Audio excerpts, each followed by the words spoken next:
You're in the Paracast, the gold standard of paranormal radio. And now, here's Gene Steinberg.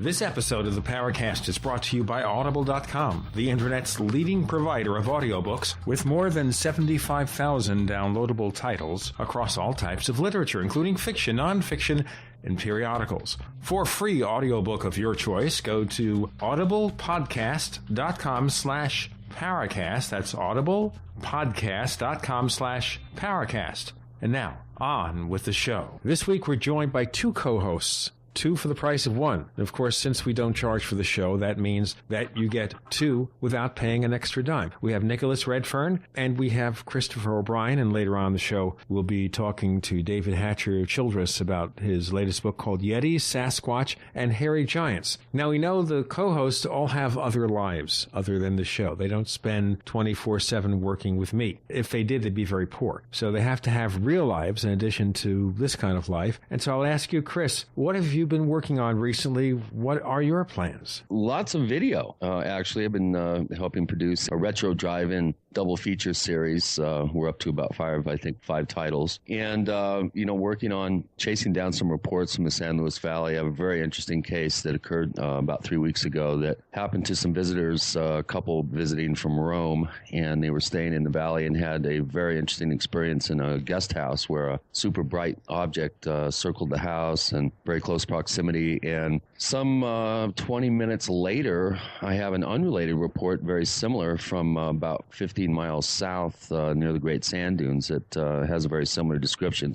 Would you describe the geography better for our listeners as to precisely what we're talking about in case they're looking over their Google Maps or something? Right. Well, the San Luis Valley is the world's largest alpine valley. It's located in south central Colorado and kind of geologically extends down into New Mexico. And about the halfway point on the east side of the valley is the world's most mysterious sand dune desert, and it seems to be the kind of the bullseye spot in the San Luis Valley for a lot of very interesting reports. The Crestone area is about 15 miles north of there, and these two events happened within about a half hour, 20 minutes of one another, very similar sounding descriptions. I'm tracking down witnesses to the second event. I've been in contact now with the couple from Rome. They're back in Italy. I'm going to be doing an interview with them and getting the particulars of these events figured out. The other event had quite a number of witnesses. It was a group of campers down at the Great Sand Dunes. So that's, one of actually a number of reports that I'm working on. And I'm also getting ready to do a trip up there. I'm going to be speaking at the Angel Fire Conference that Nick actually and Greg spoke at last year. I'll be there this year. That's this coming weekend. That's an interesting question here. When you do these kinds of sessions where you speak before an audience, what kind of preparation do you do, or do you have kind of a fixed slideshow or something? Well, I've got 5 or 6 different talks that I can do.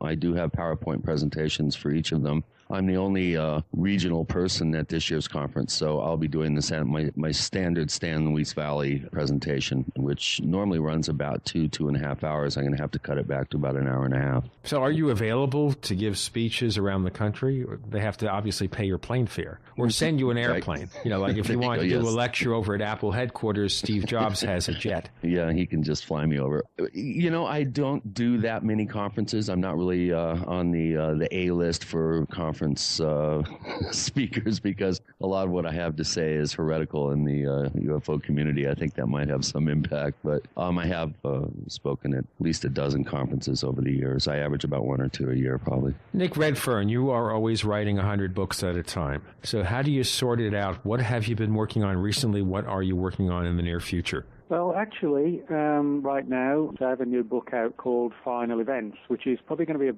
perhaps the most controversial UFO-related book I've ever written. For about the last 4 years, I've been hot on the trail of almost like a think tank type group within the government that has investigated the UFO phenomenon very, very clandestinely for many years, but has, I guess, gone under the radar and has concluded that UFOs exist, but totally dismisses the extraterrestrial hypothesis and concludes that these things are quite literally demonic. And when I say literally demonic, I do mean literally like the minions of Satan preparing for Armageddon, and that the whole abduction UFO angle is like a smokescreen, a deception. Now, of course, there are a lot of people in the UFO research field over the years who supported this theory, who've concluded that there's something, I guess, occult-driven about the subject. What hasn't really been written about too much until now is the fact that there are people within government who have, I guess, organized bodies and meetings that have come to this conclusion.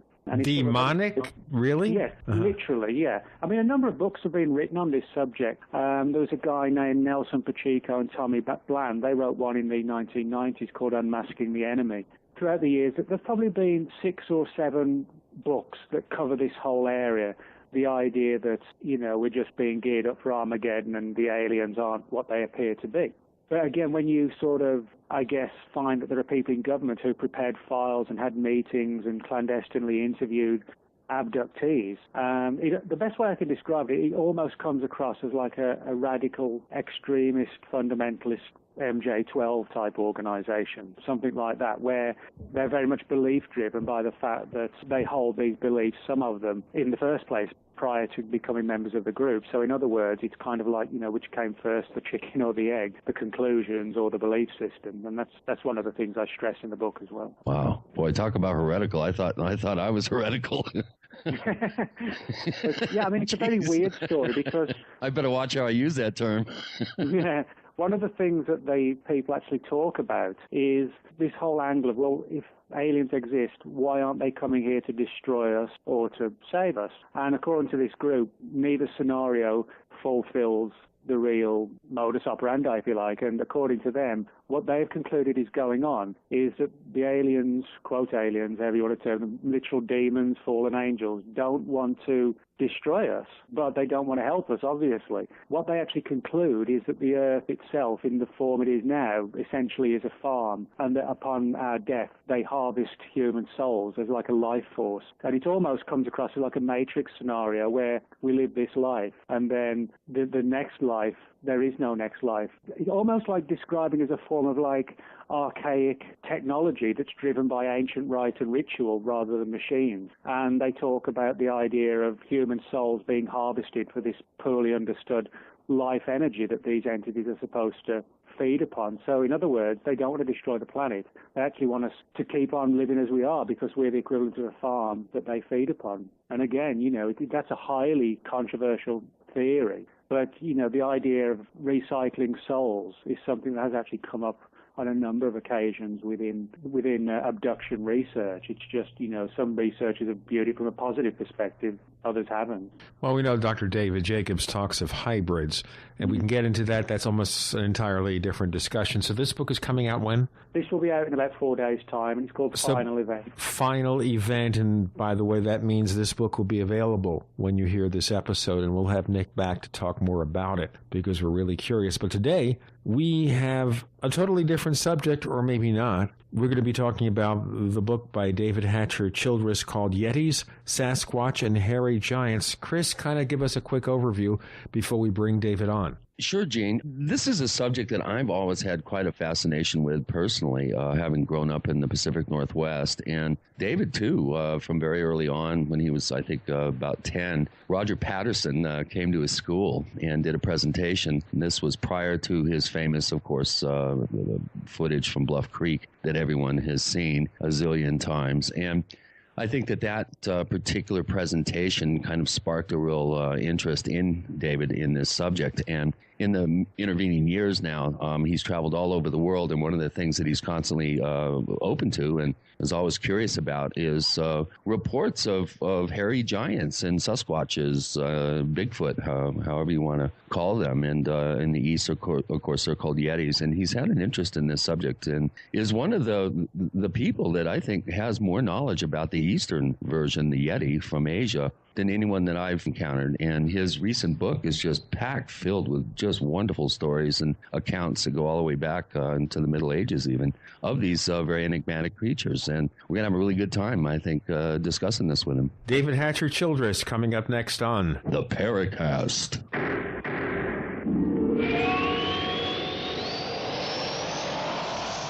As you know, the Paracast is brought to you by Audible.com, the Internet's leading provider of audiobooks. With more than 75,000 downloadable titles across all types of literature and featuring audio versions of many New York Times bestsellers. For listeners of the Paracast, Audible.com is offering a free audiobook to give you a chance to try out their service. One book to consider, for example, is Above Top Secret, The Worldwide UFO Cover-Up by Timothy Good. Timothy Good, as you know, has been a guest on the Paracast. Yet another book worth considering from Audible.com is Lies and Deception, UFOs and the Secret Agenda, from Timothy Good once again, and also from our old friend Nick Pope. As you know, Nick Pope has also been on the Paracast. This is another book that you're definitely going to want to check out. For this book or another free audiobook of your choice, go to audiblepodcasts.com/Paracast. That's audiblepodcast.com/Paracast. Have you ever felt like the United States government knows way too much about your financial affairs? I continue to hear stories about property seizures, frozen bank accounts, confiscation of stocks and bonds. It makes me wonder if the U.S. citizen will ever again have the right to life, liberty, and the pursuit of happiness. Unfortunately, with the Drug and Money Laundering Act, the IRS Revenue Ruling 6045 of 1984, and the Trading with the Enemy Act and Franklin D. Roosevelt's Executive Order of 1933, some precious metal holdings are subject to government intervention. For this reason, Midas Resources has prepared a report explaining the boundaries of trading precious metals privately. Whether if you have any intention of trading with Midas Resources or not, I have instructed my representatives to give this report out free. Call for your free copy at 1-800-686-2237. When investing, always proceed with caution. Again, call 1-800-686-2237. Exercise your legal right to trade metals privately. 1-800-686-2237. If the cost of your prescriptions are getting out of control, you want to listen carefully to this. RxDrugCard.com is a simple, innovative program designed to give individuals the same purchasing power as large HMOs and insurance companies. As a member of RxDrugCard.com, you'll enjoy savings of up to 80% on all prescription medications at over 52,000 USA pharmacies, including Walmart, Walgreens, and Eckerd's. Don't risk ruining your health by using cheap, counterfeit foreign drugs. This program provides savings on safe, genuine, FDA-approved medications with low membership fees, unlimited use, no age or income requirements, and coverage for all pre-existing conditions. RxDrugCard.com is an absolute must for anyone who pays for their own prescriptions. Enroll today for as little as $4.50 per month at www.rxdrugcard.com and start saving immediately. RxDrugCard.com is backed by a 30-day money-back guarantee. Visit RxDrugCard.com or call 888-216-2461. That's 888-216-2461.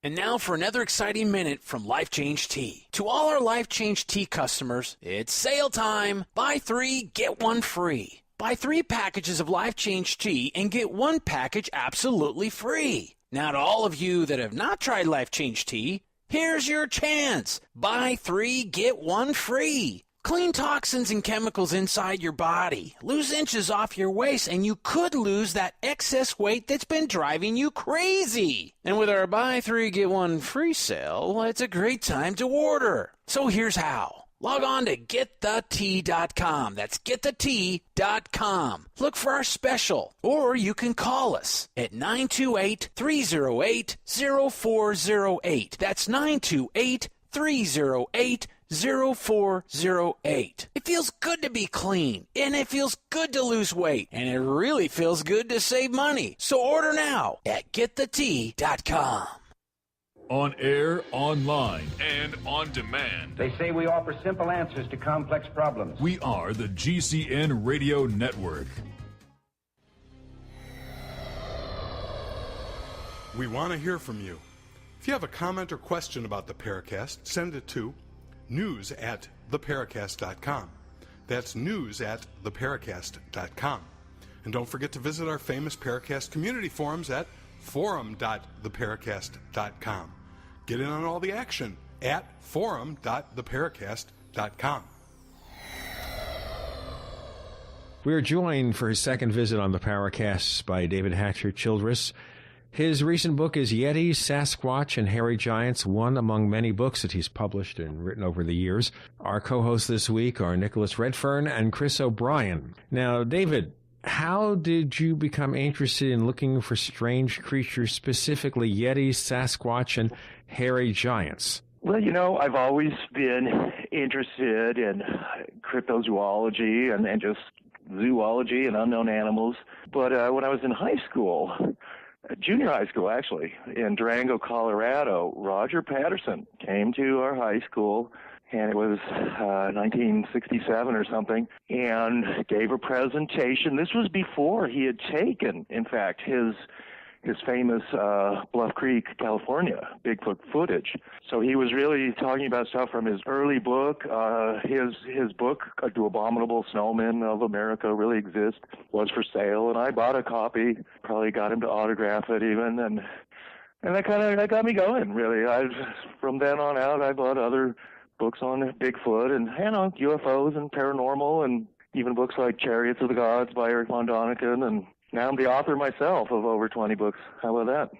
Now, with regard to strange creatures, how did you do your investigation? Did you look up written information? Did you go on the scene, on site to talk to people? How did you do it? Well, most of my research is done through books and the internet and interviewing people. With regard to Yetis and to Bigfoot to a point, I've gone on certain expeditions and trips myself. I've been to Nepal a number of times, and on those trips I've gone into Yeti areas. I've talked to Sherpas and other people who've claimed to have seen Yetis or taken photographs of footprints and things like that. And as my book on Yeti, Sasquatch, and Hairy Giants, much of that book towards the end is about really lesser-known Bigfoot and skunk ape reports throughout the United States, including Illinois and Arkansas, Florida, all over the eastern parts of the U.S.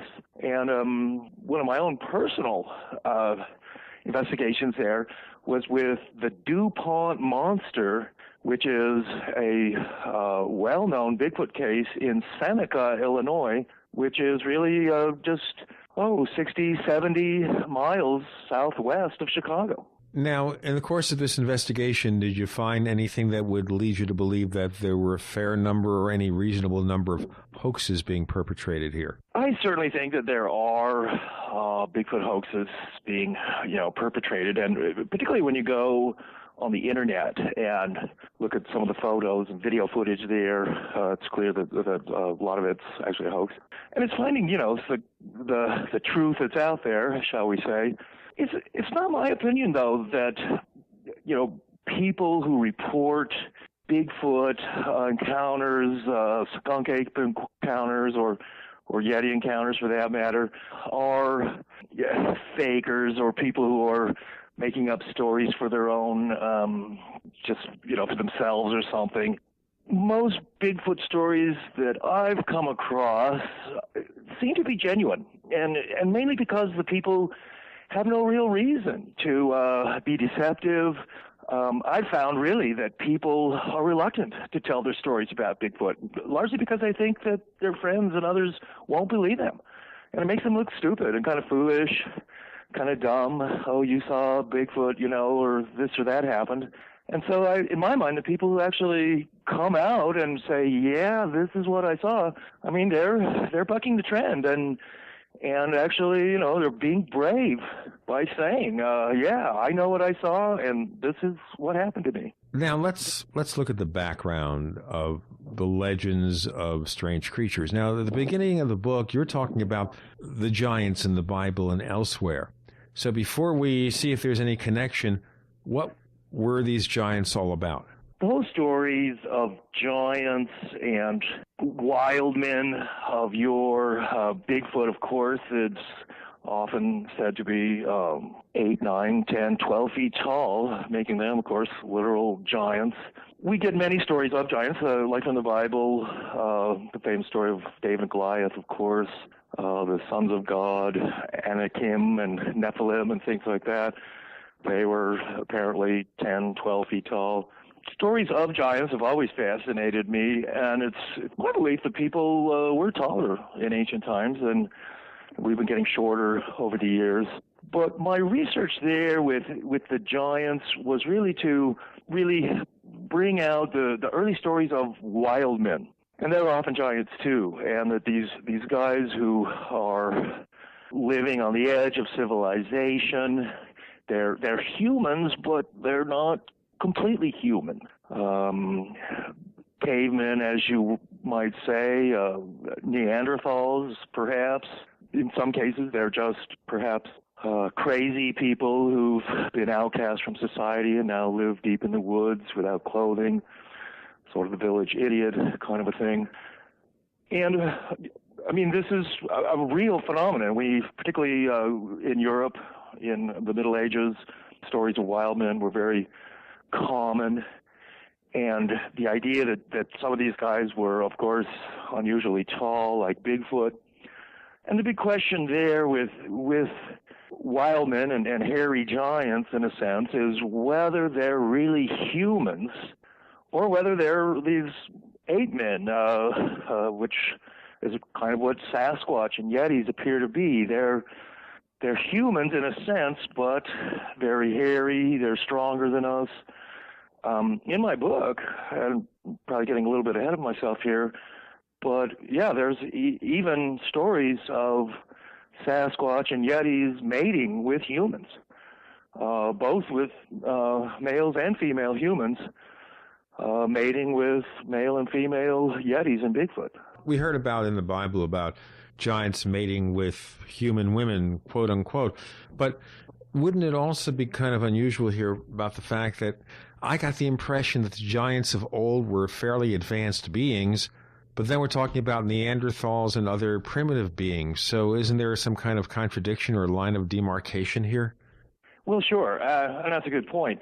Yeah, the supposed sons of God who were giants, yeah, they were then advanced beings rather than hairy ape men or something. And in fact, you could argue that these guys, spaceships and all kinds of advanced technology. And so those kind of giants and just other human giants. And even at the end of that chapter, I run through even some of the modern giants and giantesses that we know about and have been measured. And part of my study with that was to look at people, total humans, who were just unusually tall, but were well proportioned. And I'll tell you what, we'll get into that in a moment, David. We have David Hatcher Childress. He's author of Yetis, Sasquatch, and Hairy Giants. The co-hosts this week, we have two of them, Nick Redfern, Chris O'Brien. I'm Gene Steinberg. You're in the Paracast.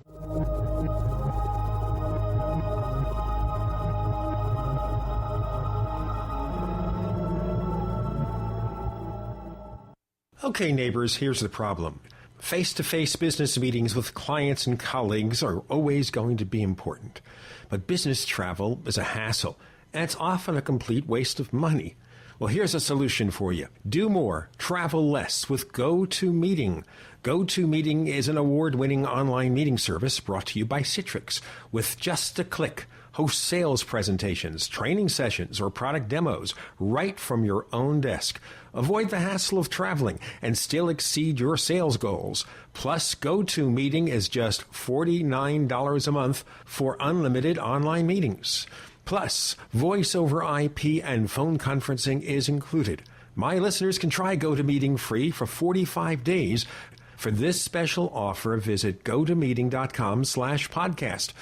Once again, GoToMeeting free for 45 days. Visit gotomeeting.com/podcast. Where have all the military surplus stores gone? Don't worry, you don't need one, because everything you need at Military Surplus is at MaineMilitary.com. That's M-A-I-N-E Military.com, one of the last surviving true military surplus stores in the country. Go online now to MaineMilitary.com and discover a source for hard-to-find surplus items at true surplus prices. Surplus gun cleaning kits as low as $2.99. Complete chemical suits as low as $11.99. See our huge selection of gas masks, filters, and accessories. Finish at rated M10 gas masks are 3 for $30, and Swiss filters are 3 for $12. Searching for Strike Anywhere matches? MainMilitary.com has them, plus a whole new product line of survival and first aid kits and lots more. Get free shipping on orders over $50 only at MainMilitary.com. That's M-A-I-N-E military.com, or call 877-608-0179, 877-608-0179. MainMilitary.com, the main name in military supply. If you've taken the drug Reglan, this message is for you. If you or a family member has taken the drug Reglan and have been diagnosed with tardive dyskinesia, call the Goldwater Law Firm right now. I'm attorney Bob Goldwater. If you or a loved one has taken Reglan and now have tardive dyskinesia, call us right now. You may be entitled to financial compensation. If you've taken the drug Reglan and have been diagnosed with tardive dyskinesia, call 1-800-272-2300. That's 1-800-272-2300. 1-800-272-2300. This is an attorney advertisement. The Goldwater Law Firm is located at 15849 North 71st Street in Scottsdale, Arizona. We are licensed to practice law only in Arizona, but we associate with other attorneys throughout the country. While we maintain joint responsibility, cases of this type are referred to other attorneys for principal responsibility. Free background information is available upon request. Prior results do not guarantee a similar outcome. Not available in all states. That's 1-800-272-2300. I have a very important announcement from our friends at eFoods Direct. Please pay close attention. Due to rapidly rising food costs, eFoods Direct must raise their prices. However, until September 20th, or current supplies are gone, whichever comes first, eFoods Direct is making a special offer to our listeners. It's the eFoods Direct pre-price increase special. Since 2008, wholesale food costs have risen dramatically, yet eFoods Direct has refused to pass these increases on to you.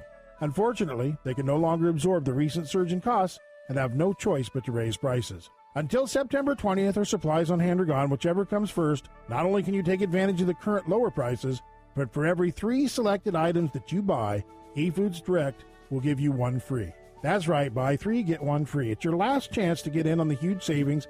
Act now. On the web at efoodsdirect.com or call 1-800-409-5633. That's efoodsdirect.com on the web, or call 800-409-5633. How do you spell hard-hitting talk radio? GCN. The Genesis Communications Radio Network. This is Philip Rogno. You're listening to Paracast, one of the most informative shows out there. So listen closely. We return with David Hatcher Childress, author of 20 books, including Yetis, Sasquatch, and Hairy Giants, one of his most recent titles. We're talking about the strange, large creatures of old and maybe to the present day. Our co-hosts this week are Chris O'Brien and Nick Redfern. I'm Gene Steinberg. You're in the Paracast. Nick, you had some questions. Yeah, I mean, having read the book, David, I thought it was a great addition, not least for the one reason being the huge size of the book for the listeners. It's almost 400 pages long and has some excellent and very little-known artwork contained in the book, particularly a lot of color photographs. I think that's one of the things that's going to greatly appeal to people.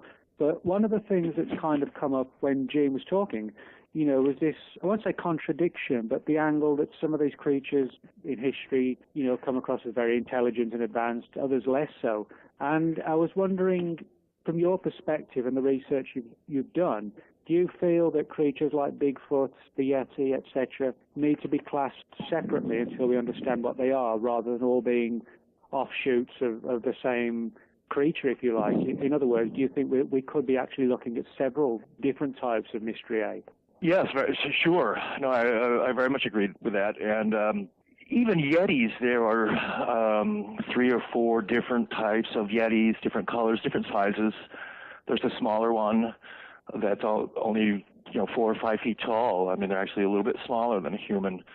I think that the ones like the orang penyek in Sumatra and parts of Malaysia, this is also probably a slightly different species, more akin to an orangutan.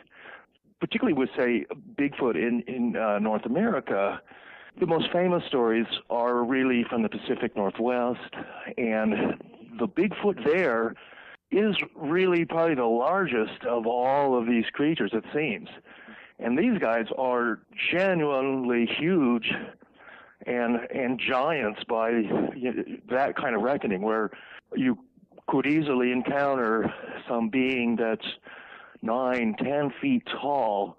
When you look at more the skunk apes of the southern states and in the swamps, they're clearly smaller animals and more about the size of a human.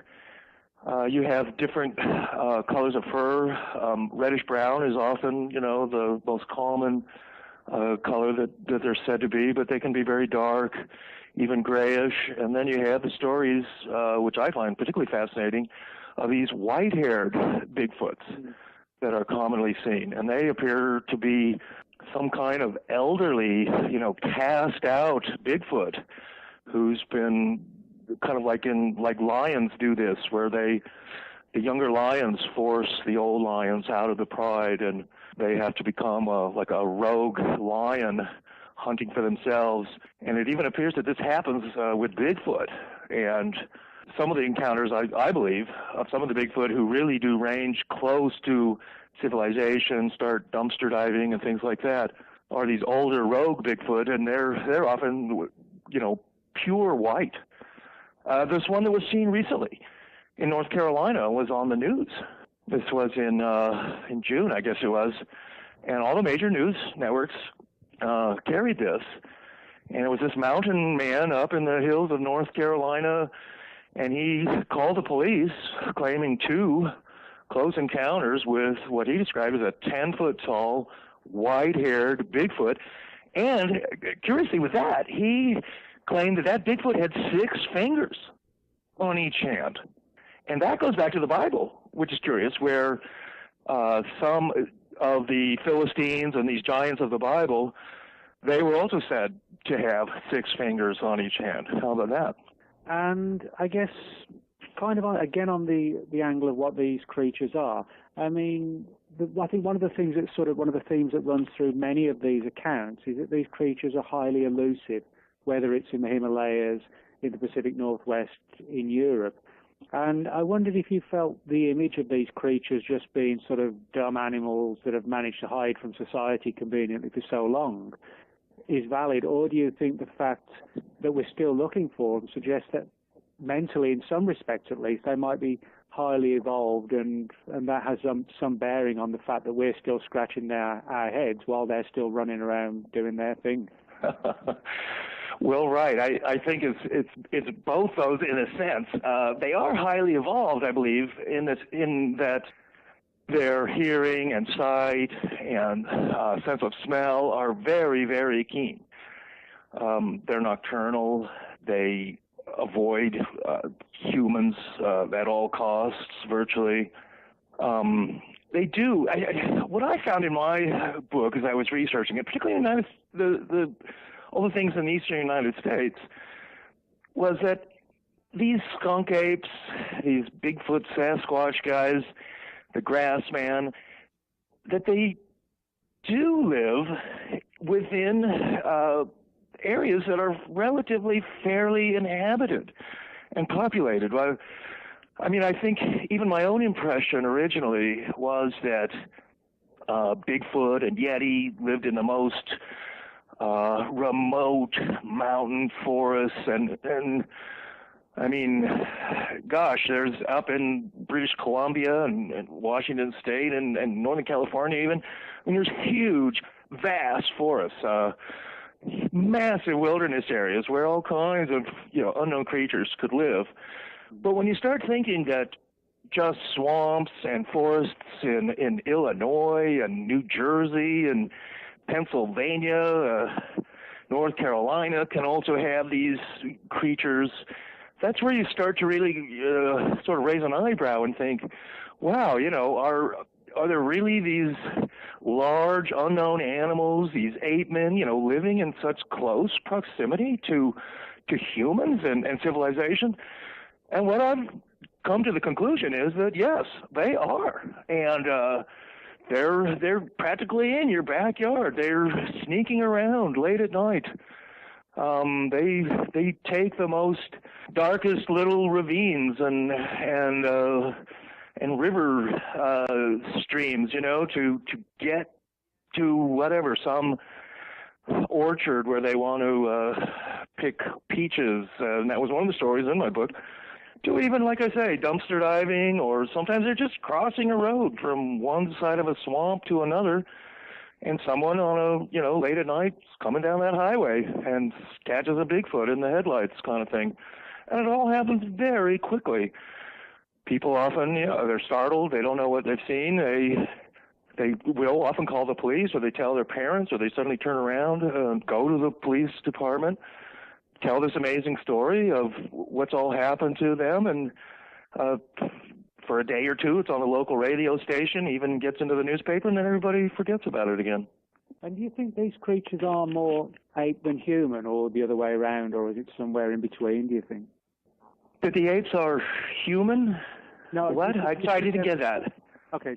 Do you think these creatures are more ape than human, or more, I guess, like primitive humans than ape? Or is it somewhere in between?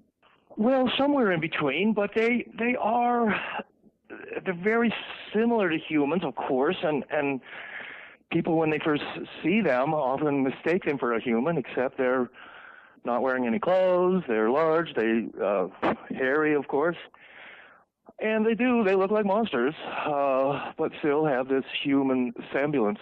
Mm-hmm. When you look at the genetics of apes, and I'm not some expert on apes, really, but I've certainly looked into it a little bit in my research, but orangutans are one chromosome away from being a human. And that one chromosome is significant, but orangutans and humans, in theory, could mate and create some sort of half-breed human orangutan.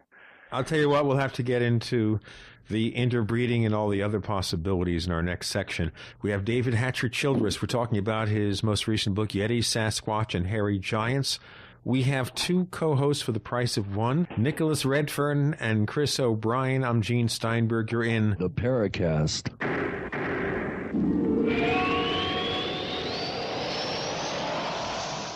Hey neighbors, have you been thinking about starting a website? Well, I'm going to tell you about a great offer from HostGator. HostGator is a world-famous leader in web hosting, and they make it easy for you to get your own .com domain name. You create your very own website with their free site builder tools and great selection of templates. Use the coupon code Paracast. Once again, use the coupon code Paracast and sign up at this special address, theparacast.com/gator. That's Gator, theparacast.com/gator. Fate magazine provides true reports of the strange and unknown. Keep up with the latest on angels and miracles, psychic phenomena, ghosts, UFOs, life after death, and much, much more. To receive your free issue of Fate magazine, call now at 1-800-728-2730 or visit their website at www.fatemag.com. That's 1-800-728-2730. What are you waiting for? Your fate awaits. Question: what would you rather drink? Acidic water, which burns holes in your body and causes loss of bone mass, or alkaline water, which promotes high energy and vibrant health? The answer is clear. And if you're drinking acidic water, you're helping cancer cells and bacteria to grow out of control. AlkaVision Plasma pH Drops combine a unique formula of the most alkaline minerals. Using Plasma pH Drops is the best way to alkalize your water and help you get rid of acid and regain your health and energy. Simply put 10 drops in the water you drink to raise the pH to a healthy alkaline level. Most experts agree that the water you drink should be at a pH level of 8 or higher. Disease organisms like bacteria, viruses, or cancer cannot survive in an alkaline high pH environment. Order your bottle of AlkaVision Plasma pH Drops now by going directly to alkavision.com. That's ALKAvision.com. Or by calling 269-409-1776. Again, 269-409-1776. If you owe the IRS money you can't pay, then listen carefully, because you already know that the problem won't go away by itself. You can get help today from the leading tax expert in the country, Dan Pilla. Hi, I'm Dan Pilla. The IRS isn't going to just forget about you. Right now, the IRS is hiring thousands of tax collectors to go after delinquent accounts just like yours. That's why you need to take action today, and I can help. I take a simple but proven approach to solving your tax debt problem. First, I stabilize collections so you don't have to worry about wage and bank levies. Next, I build a detailed plan to get your debt reduced to the fullest extent possible, sometimes even eliminated. Finally, I work with you every step of the way to get your problem solved once and for all. So call now for a free consultation. Call 1-800-346-6829. Dan Pilla will solve your tax problem, guaranteed. He's helped thousands of people, and he can help you too.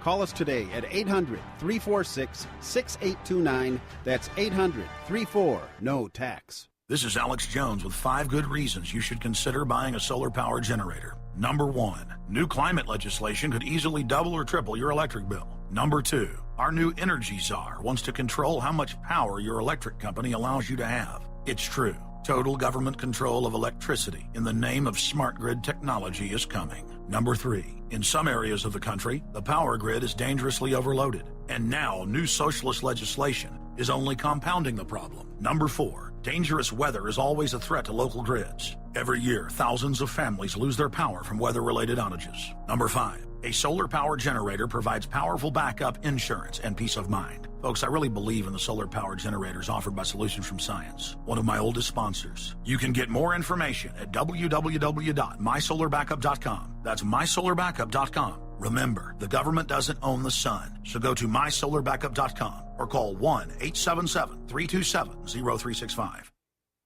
Tired of searching for great talk radio? Search no more. I just want to hear more of it. We are the GCN Radio Network. Genesis. You're in the Paracast. You never know what's going to happen next.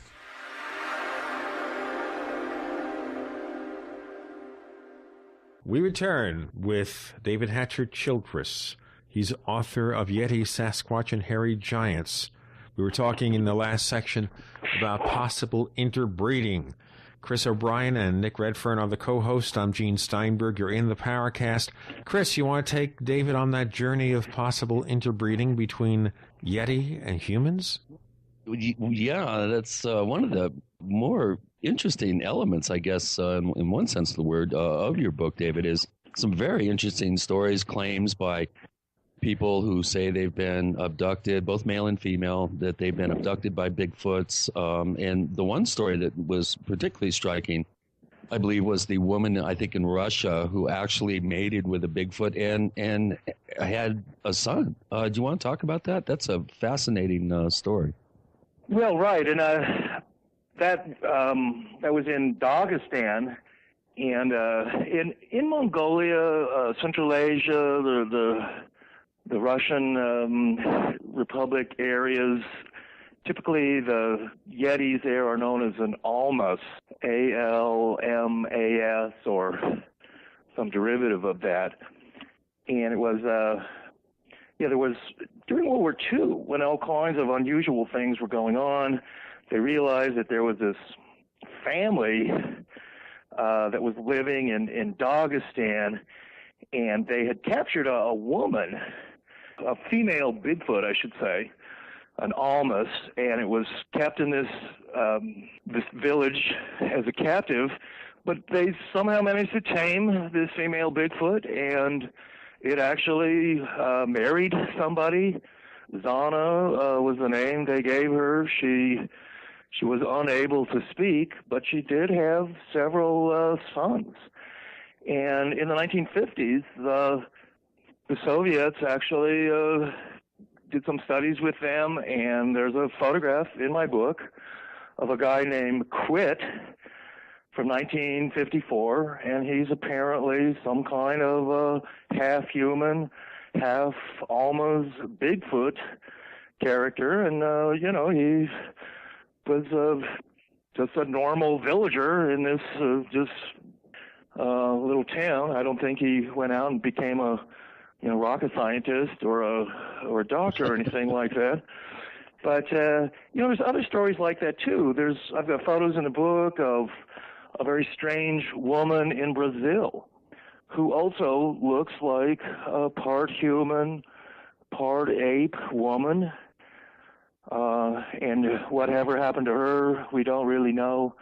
In Nepal, there's a very famous story which happened in the 1920s of Sherpa gal named Noma Dingma, and she was in a remote yak pasture watching her yaks when she was allegedly abducted by a Yeti. And you have this whole story of a Yeti Lonely Hearts Club kind of a thing, where this lonely Yeti finds what is really, in a sense, sort of a lonely Sherpa girl, although she's not a willing captive of this Yeti. But he takes her up to a cave up in the mountains. And in Nepal, too, is what particularly with Nepal and Sikkim and Bhutan and other areas of the Himalayas and kind of eastern Tibet, you have these steep mountains and icy passes and whatnot, but you have deep ravines and river areas like the Aran Valley. And there's literally just within several thousand feet and within a few miles, this tremendous eco-range of deep forest and even literally jungle, where then also snow-capped peaks and icy passes and things like that. So with her, she was then taken, rather than go up higher in the mountains to some icy snow cave, they're taken down into these river valleys that are deep, and they're heavily forested. And then there's caves there. She claimed, for years she lived with this Yeti. He would turn over, this is what she claimed, giant rocks in the streams and things. And under those rocks there would be all these little frogs and fishes, and he would gather them up and they would eat them. They lived this hunter-gathering existence. They slept in this cave. She described it, too, as, she was really an unwilling wife of this Yeti. But over time, on cold nights and things like that, yes, they began having sex. And she ultimately had a child by this Yeti. The story then, and there's several stories similar to this in both Bhutan and in Nepal, where they have a child, and there's another story similar where a man is kidnapped by a female Yeti, a Sherpa. They also have a child together. But over several years of being a captive of this Yeti, they devise a way to escape, and it's not easy. But somehow they're able, when there's a chance, to run, get across a big ravine or a stream, kick off a log or something that gives them access, and somehow escape back to their village, which isn't really that far, but still in those steep, remote mountains, can be a several-day hike over a mountain pass. Well, what happens in each of these stories is the Yeti husband or wife, in this case, comes back to the village or shows this half-baby, half-Yeti, half-human, half-Yeti baby, but then it tears that baby up and kills it right in front of the father or the mother that's a human, ripping its arms and legs off, just tearing it into pieces, and then leaving. In some cases, too, the villagers hunted down one of these Yetis and killed it because it was coming every night to this village where it was, knew that its kidnapped ex-wife was living. That woman, Noma Dingma, who was very famous in Nepal, her life was shattered by being kidnapped by a Yeti, basically. And she entered a Buddhist monastery and lived the last of her life as a Buddhist nun. There's also a famous story, too, about in Canada of a guy, a Canadian, back in the 1920s, and he was kidnapped as well by a family of Yetis and held captive only for a few days. But they, too, seemed to want him to marry this Yeti, female young Yeti that was there. And that's a famous story. You probably know that one, Nick. Yeah, there's a lot of stories like this, where you get human interaction with these creatures. And that's one of the things that fascinates me, is that it makes me, suspect at least, that there's a connection between us and them. You don't necessarily see Bigfoot having, a fascination with, wolves or bears or whatever, but they seem to be fascinated with people, which somehow suggests that, on some level, at least in my mind, that there's I guess, like a physical connection or a species connection somehow. They are, yeah. I totally agree with you. They are fascinated by humans. They don't have fire, and this is one of the things that comes up continually with people who do interact with Yetis, almost Bigfoot, is that, yeah, they live in caves and these nests. They use tools and things. They do communicate somehow with clicks and sounds and things, but they're afraid of fire. Campfire will keep them away. They can't speak as we can, but they want to. They see humans as something that they wish they could attain. We have these special skills of speaking and interaction. We're wearing clothes and things. One of the stories too in Nepal is that the Yetis want to imitate humans. A famous story that's told in both Bhutan and Nepal is of some Yetis that are annoying some remote village. And so what the villagers do to get rid of them, and they know the Yetis are watching them, they have a big festival, and they make a big cauldron of beer, and they drink the beer, and they're getting drunk, and they're dancing. And then what they did was grab their machetes, these kukris are called in Nepal, these big sort of knife swords. They're really big. They're for chopping woods and stuff. And then they pretended to attack each other, and they were hacking each other with these kukris, but they were just doing it pretend.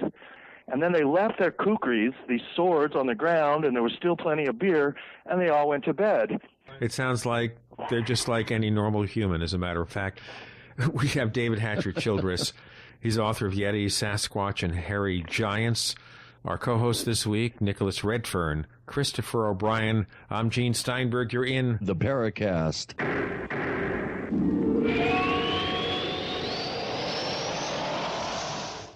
Hi, this is Ted Anderson. If you own an Apple iPhone and love to listen to your favorite programs on GCN, I've got good news for you. I'm proud to announce that GCN has a brand new iPhone app available for our dedicated listeners at GCNlive.com. Listen to your favorite hard-hitting GCN programs live or on demand right on your iPhone. And the best part? The GCN iPhone app can be yours absolutely free. Download the iPhone app today by clicking on the banner at GCNlive.com. Again, that's GCNlive.com. Hi, this is Ted Anderson. Have you ever wondered why banks, stockbrokers, investment advisors won't talk about gold IRAs? They've been available since 1986, yet the financial industry won't recognize the value of gold for your retirement. Gold has outperformed paper investments, yet no word about IRAs. If you would like to have gold for your retirement, call 800-686-2237. Don't get left behind by rising inflation and low returns. Call 800-686-2237. Secure your future and call 1-800-686-2237.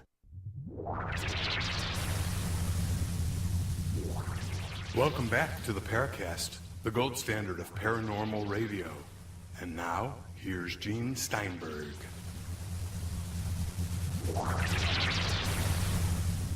We return for more time with David Hatcher Childress, the author of Yetis, Sasquatch, and Hairy Giants. Chris O'Brien and Nick Redfern are the co-hosts. I'm Gene Steinberg. You're in the Paracast. Now, call me dumb about all this stuff, David, and lots of people call me that. All right, I'm not understanding the separation here or the connection between the giants of old in biblical times that were highly advanced people and the Sasquatch, Yetis, whatever you're talking about here, that seem to be very primitive, barely in the caveman stage. So educate me once again. Well, the first part of the book, the very first chapter, is about giants, and then I go on to wild hairy men. But because Yetis and Sasquatch are often very tall, yeah, in my mind, they fit into the category of giants. Not all Bigfoot are giants or Yetis. Some skunk apes, particularly, they can only be, sometimes they're only 5 feet tall or so. But so, yeah, my early chapter was a discussion and exploration of giants, and as I talk about it in there, many giants of yore are humans. They're not Yetis. They're not Bigfoot. They're human beings who are unusually tall. Apparently, they did have 6 fingers on each hand. But yeah, they're humans with. They talk. They carry swords. They wear clothes. They can deal with fire. They can be very smart. There's nothing really that holds them back as some animal or something. Continue, and then I want to ask you a question. Go ahead. Okay, but then there's other giants, and they apparently appear to not really be fully human. They're some kind of ape men, and they're giants too. And apparently some of them also have 6 fingers on each hand.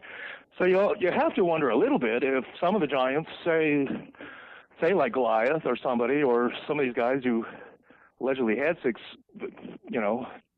fingers or 6 toes, whether they were perhaps part human and part Sasquatch or something like that, or rather, I think in many cases, human beings, particularly in the ancient time, everything was bigger back then. And human beings 10, 20,000 years ago were taller than us. They were bigger, but they were humans. They weren't Bigfoot. They weren't ape men. They're human beings. Okay, so therefore, would that mean that they were the normal-sized people and we are the little people? Maybe somewhere along the line, the race, for whatever reason, interbreeding, whatever, they developed a species that was much smaller and didn't live as long. Maybe that's another issue, too. These giants supposedly lived hundreds of years, and look what we have, 80 and then some? Yes, right. And that is one of the stories that these ancient giants, like the biblical ones, they lived hundreds of years. Adam, too. Sometimes they're said to be, gigantically huge and tall, 40 feet. 50 feet tall or something. There's Adam's Peak with Adam's footprint in Sri Lanka, and it's a giant footprint of a person who would be, 30 feet tall or something. I've been there and seen it. And if you are a pilgrim and you go there, and Muslims and Buddhists and Hindus and Christians all go to that mountain to see this footprint, and they, in many cases, actually believe it's a footprint of some 40-foot tall, super ancestor of mankind. I'm personally not so sure about that myself. It's probably more just some bizarre natural formation that looks like a footprint, and I've seen it. But yes, I think that that in ancient times, particularly as I said, before the last ice age, everything was bigger. There were giant insects. There were woolly mammoths running around. Bears were bigger. Saber-toothed cats and lions, they were all bigger. Cattle were bigger, and bison. And just in general, everything was much bigger. But then in the last cataclysmic change, which was really the end of that last ice age, was mass extinctions. Many of the giant animals were destroyed. Everything got a little bit smaller, and including humans. And so here we are today. Really, humans have been getting shorter throughout history, and the main reason for that is warfare. War is mankind's favorite sport. In ancient times, it's what they did for fun. And it was much like a football team. You put the big guys up front, and they all get killed. So wars basically make people shorter because the tall guys all go to war and they all get killed. We kill the best and the brightest, and we bring back the people who maybe aren't quite as smart and aren't quite as tall and don't live quite as long. We leave them behind. Well, it would be like that. In the last 100 years or so, largely because of better nutrition, people have been getting taller.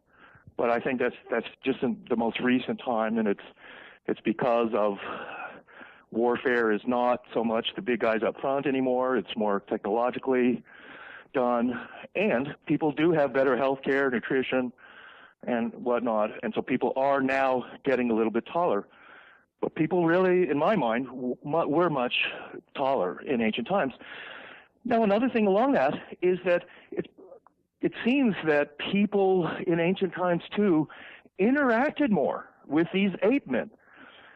that Sasquatch, Yetis, Almas, the skunk apes and whatnot, even though I think for those, and they're animals who want to stay clear of humans largely, but it may be that in those ancient times there was more interaction, less fear, and perhaps even, bizarrely, also some kind of intermarriage there. You have strange stories of even battles fought between hairy ape men and things like that. There was a strange one that I have in the book that goes back to Alexander's army and a strange battle they fought somewhere in Western India with these people who they describe as kind of ape men and hairy. Although these guys also did have arrows and some weapons and things. So you almost wonder if sort of that certain Yeti, ape men, Sasquatch were used by humans as captives, as even guards or soldiers. There's the famous story in India of Hanuman, who is Rama's buddy, and he's this ape man. But he does all kinds of, he's a hero, does all kinds of things for Rama, helps Rama get his captured wife back. They do all these things. In the more modern mythology there, where we have our Star Wars movies, and Han Solo's big buddy is this Wookiee, hairy ape man, Chewbacca guy, who co-pilots his spaceship with him. But Chewbacca can't talk. Well, he kind of talks, but he talks in another language, though. Sort of, more or less. It sounds like gibberish to me, but what do I know about Star Wars? And, after a few drinks in the space bar, he might find, some of the women there looking pretty good. I don't know. I've got a question for you, David. It's one that I am constantly asked whenever the subject of Sasquatch, Yetis, and hairy giants comes up is, if there's so many of these things out there, I mean, I think we've got them reported in 49 of 50 states, for instance, just in this country. They're spread all over the world. You have all these reports. You have all these legends, stories, some more compelling than others. Why isn't there any physical evidence that is left behind? Why don't we find dead ones, carcasses, skeletal remains, physical evidence that would prove conclusively that these creatures exist? There just seems to be, it's devoid of any real physical evidence, although you do have a couple of very intriguing photographs in your book, and there are some relics, I think, in the Far East. But how do you answer the skeptical, the first skeptical question that generally comes up is, how come we can't find any of these things, remains? Tell you what, David, you can answer that question, but first I have to tell the listeners. We have David Hatcher Childress, author of Yetis, Sasquatch, and Hairy Giants. The co-hosts are Chris O'Brien and Nick Redfern. I'm Gene Steinberg. You're in the Paracast.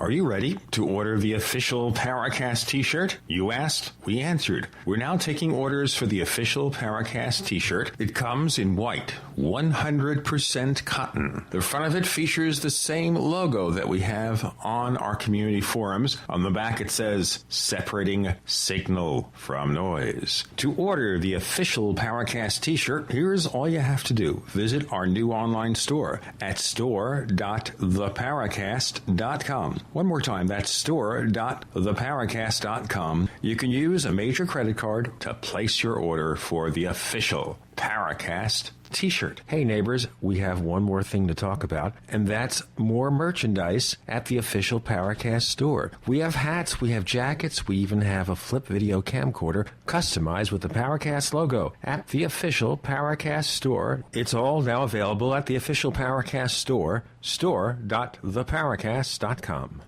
Have you ever felt like the United States government knows way too much about your financial affairs? I continue to hear stories about property seizures, frozen bank accounts, confiscation of stocks and bonds. It makes me wonder if the U.S. citizen will ever again have the right to life, liberty, and the pursuit of happiness.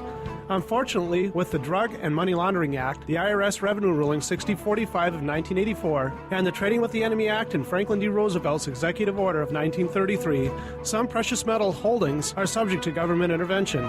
For this reason, Midas Resources has prepared a report explaining the boundaries of trading precious metals privately. Whether if you have any intention of trading with Midas Resources or not, I have instructed my representatives to give this report out free. Call for your free copy at 1-800-686-2237. When investing, always proceed with caution. Again, call 1-800-686-2237. Exercise your legal right to trade metals privately. 1-800-686-2237.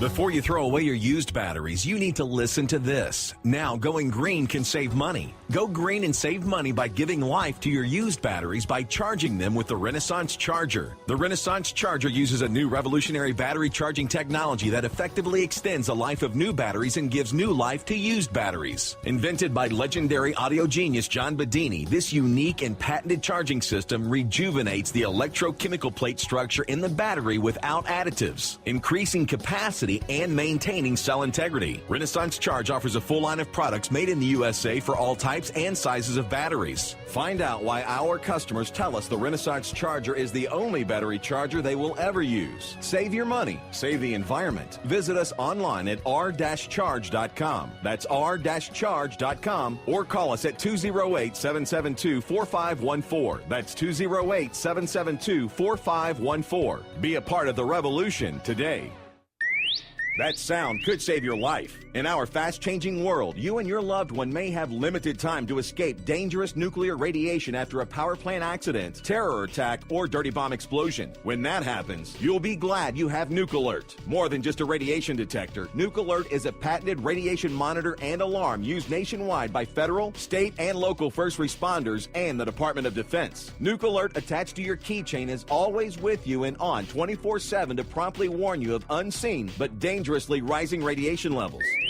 Nuke Alert incorporates a 10-year battery backed up by a 10-year warranty. See Nuke Alert in action at ki4u.com. That's K-I, the number 4, the letter U.com. When ordering anything at ki4u.com, type in GCN in the comment box at checkout and you'll get free 2 of their new just released Peel and Stick Rad Sticker Dosimeters as a free bonus. Go to ki4u.com today and be ready for anything nuclear unleashed tomorrow.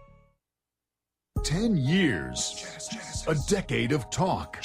Great talk radio is here on the Genesis Communications Network.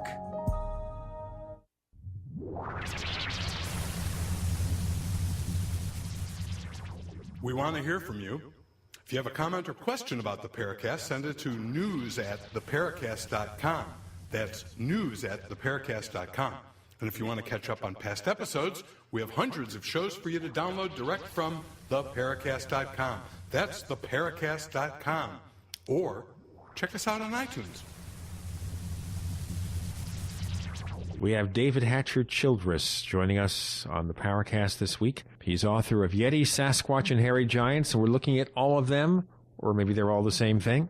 We're talking with our co-hosts Chris O'Brien and Nick Redfern. I'm Gene Steinberg, and on the Paracast, Chris was asking about evidence, and then we broke for a quick station break, and some people think they're not quick enough and they should be quicker. We do our best. David, what's your response? Where's the evidence? And that's a really good question. I think one of the most common one. It's why aren't hikers up in Washington State or something hiking down the trail and finding a dead Bigfoot lying there, and then they'd whip out their cell phones, take a lot of good pictures, call the rangers, chopper it out, and it'd be at the Smithsonian or something. And here's why that doesn't occur. I mean, if you're walking down the trail in Washington State or British Columbia, you're not ever going to see a dead Bigfoot. I've hiked a lot, and I'm from the Pacific Northwest, actually. I went to high school in Montana, and I've hiked a lot in the Himalayas as well. And I can tell you, in all my time of hiking, I've never walked down the trail and found a dead deer, a dead bear, dead mountain lion. I've never found a dead badger. I mean, you just don't really see that kind of thing. Bears must die out in the woods somewhere, and and it may well be some hikers have occasionally just somehow, found a dead bear, but it doesn't really happen. And things decay quickly. If some old Bigfoot died in some heavily bushy ravine, that's kind of where they live. Yeah, he's not going to become a fossil his body will decay and really turn to dust pretty quick. I mean, just in a matter of days. But it's certainly possible that somebody could encounter a skeleton or something like that. Now, as far as that goes, and having some kind of a body or a relic, those things do exist. There are mummified Yeti hands and scalps. I've seen them. They're in the Himalayas. Some of them have been stolen, in fact. Edmund Hillary, one of the first guys to climb Mount Everest with the Sherpa Tenzing Norgay, he was involved himself in having the hair of one of these Yeti scalps analyzed. And it was inconclusive. Some scientists said, oh, well, this is, the hair was red, and they thought it was from a sero, which is a kind of a red-haired goat that lives in Tibet. But other studies of it as well were inconclusive, and they said, yeah, we cannot identify this. That's one of the most important things that's been going on in Sumatra and Malaysia, also in Bhutan at this point, where British teams, particularly for some reason the British are keen on this, and the British have always, like you, Nick, they're into mystery animals and the unexplained, so they want proof, and trying to get hair samples and blood samples from these things is key, and that's exactly what they're doing. The kind of traps that I'm aware of that people use, who are basically these monster hunters trying to get hair of Bigfoot and some blood, is to set up a chicken, and you put nails and with wood and something that they want to grab.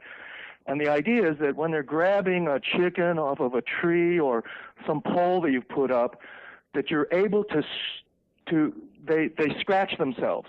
And what happens is they leave some hair and blood on these nails and spikes that you put there, and that's what you can use. Then you can study that hair and ideally that blood, and that's what they've done. And they've basically found hair samples that they can't identify from any known animal, and that would basically be evidence of a sort that, yes, there is an unknown animal out there. He is some kind of ape man. He's got red hair. He's 8 feet tall. He's this, he's that. And so you're finding that evidence.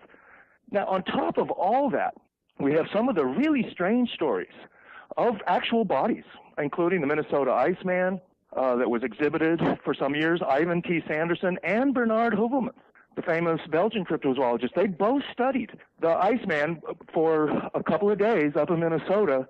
He's encased in ice, but they both concluded that this Iceman was real, that it wasn't some wax dummy or some kind of Hollywood model frozen, that it was completely real, and that the hair on it, and even with the Iceman, he had a penis that they could look at, and other parts. He'd been shot through the head, and it wasn't until the FBI got involved in that case, and because he had been shot, and that was one of the things with the Minnesota Iceman.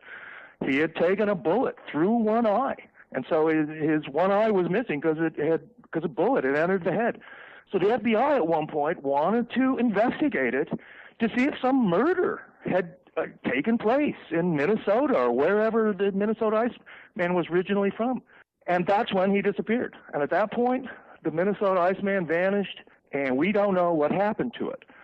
It's thought now that the Minnesota Iceman came from Southeast Asia and from even Vietnam. And there's a special park in Vietnam, the high mountains there along the Cambodian border, and it is known as a place for the Vietnamese Bigfoot or wild man, and they think it might have come from there. Now, I'm going to avoid the jokes, David, about the Iceman cometh and goeth, because I think people are going to say that's pathetic humor. Okay, so knowing this, that it's so hard to get this evidence, except for occasionally we have these fossil or these skeletal remains, where are they? Is there no place around the world where all this evidence is collected so scientists can look it over and see what's going on? Well, now that's another question here, and I didn't include this story in my book, actually, but as an archaeologist and basically most of my research is archaeological rather than cryptozoological. And in my archaeological research, I've finally come to the conclusion over time that there genuinely are archaeological cover-ups, and that things are suppressed. Evidence comes out that would sort of change history in one way or another, and powers that be, for various reasons, decide to suppress evidence. I've come to the conclusion that with Bigfoot, there is something like that also going on, that even I've been told by other people who've been very close to Bigfoot areas and studied them over time, that local rangers and other wildlife officials have kind of, with a wink, acknowledged that these critters are out there, that they know about them. They're sort of quasi-protected in that sense. Rangers will sometimes tell people who they think are out there hunting for Bigfoot that they shouldn't be shooting at these, hairy man-apes that they might see. I'll tell you what, let's pick up on that in the next section, the cover-up about the information proof about Bigfoot. David Hatcher Childress joins us. The book is Yetis, Sasquatch, and Hairy Giants. Our co-host, Chris O'Brien, Nicholas Redfern. I'm Gene Steinberg. You're in Paracast.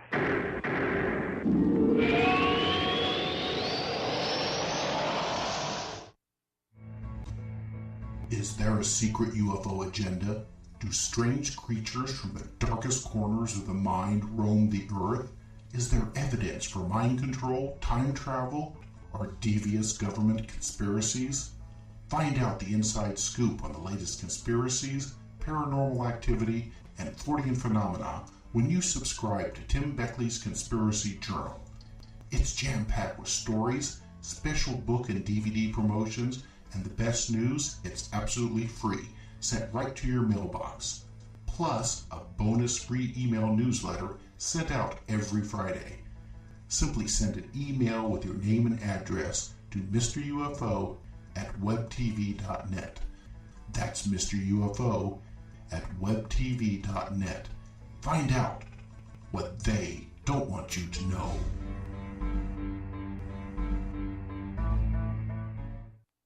The summer specials are here. Colloidal silver, CoQ10 with hawthorn, glucosamine chondroitin, super male plex and female plex, memory power, colon enhancer, and more, all on sale at Herbal Healer Academy. Visit herbalhealer.com now for big summer savings on longevity products like HGH, resveratrol, colloidal minerals, and hundreds of natural health products. Herbal Healer Academy has been a global leader of safe, natural medicine, providing natural supplements, correspondence courses, informative newsletters with ongoing research information to our members since 1988. Sign up for free online newsletters and don't miss McCain's 3-point plan for health at the Herbal Healer Academy website, herbalhealer.com. Find natural ways for weight loss, plus men's, women's, and children's health products, and our famous top-selling 4-herb tea. The testimonials are incredible, and so are the summer specials at herbalhealer.com. Herbal Healer Academy, healing the world with nature, one person at a time.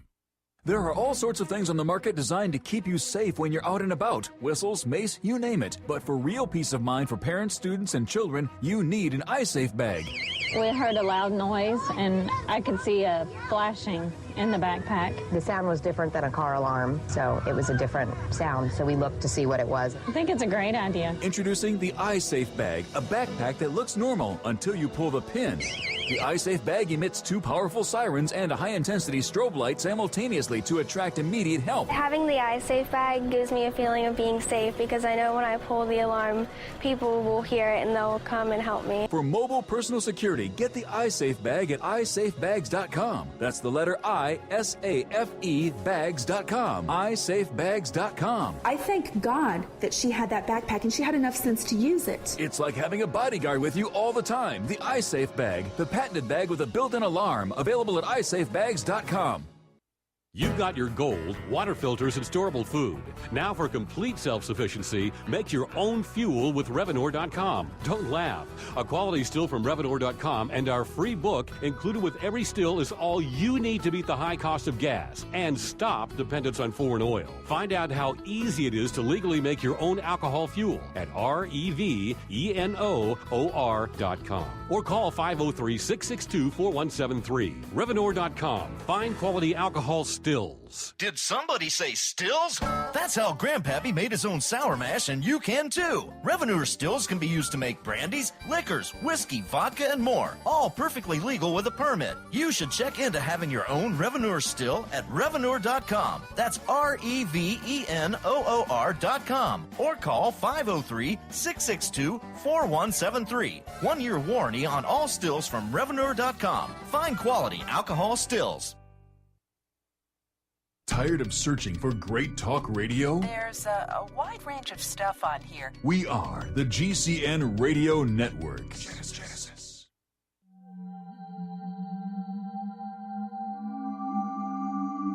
You've entered another dimension. You've entered the Paracast.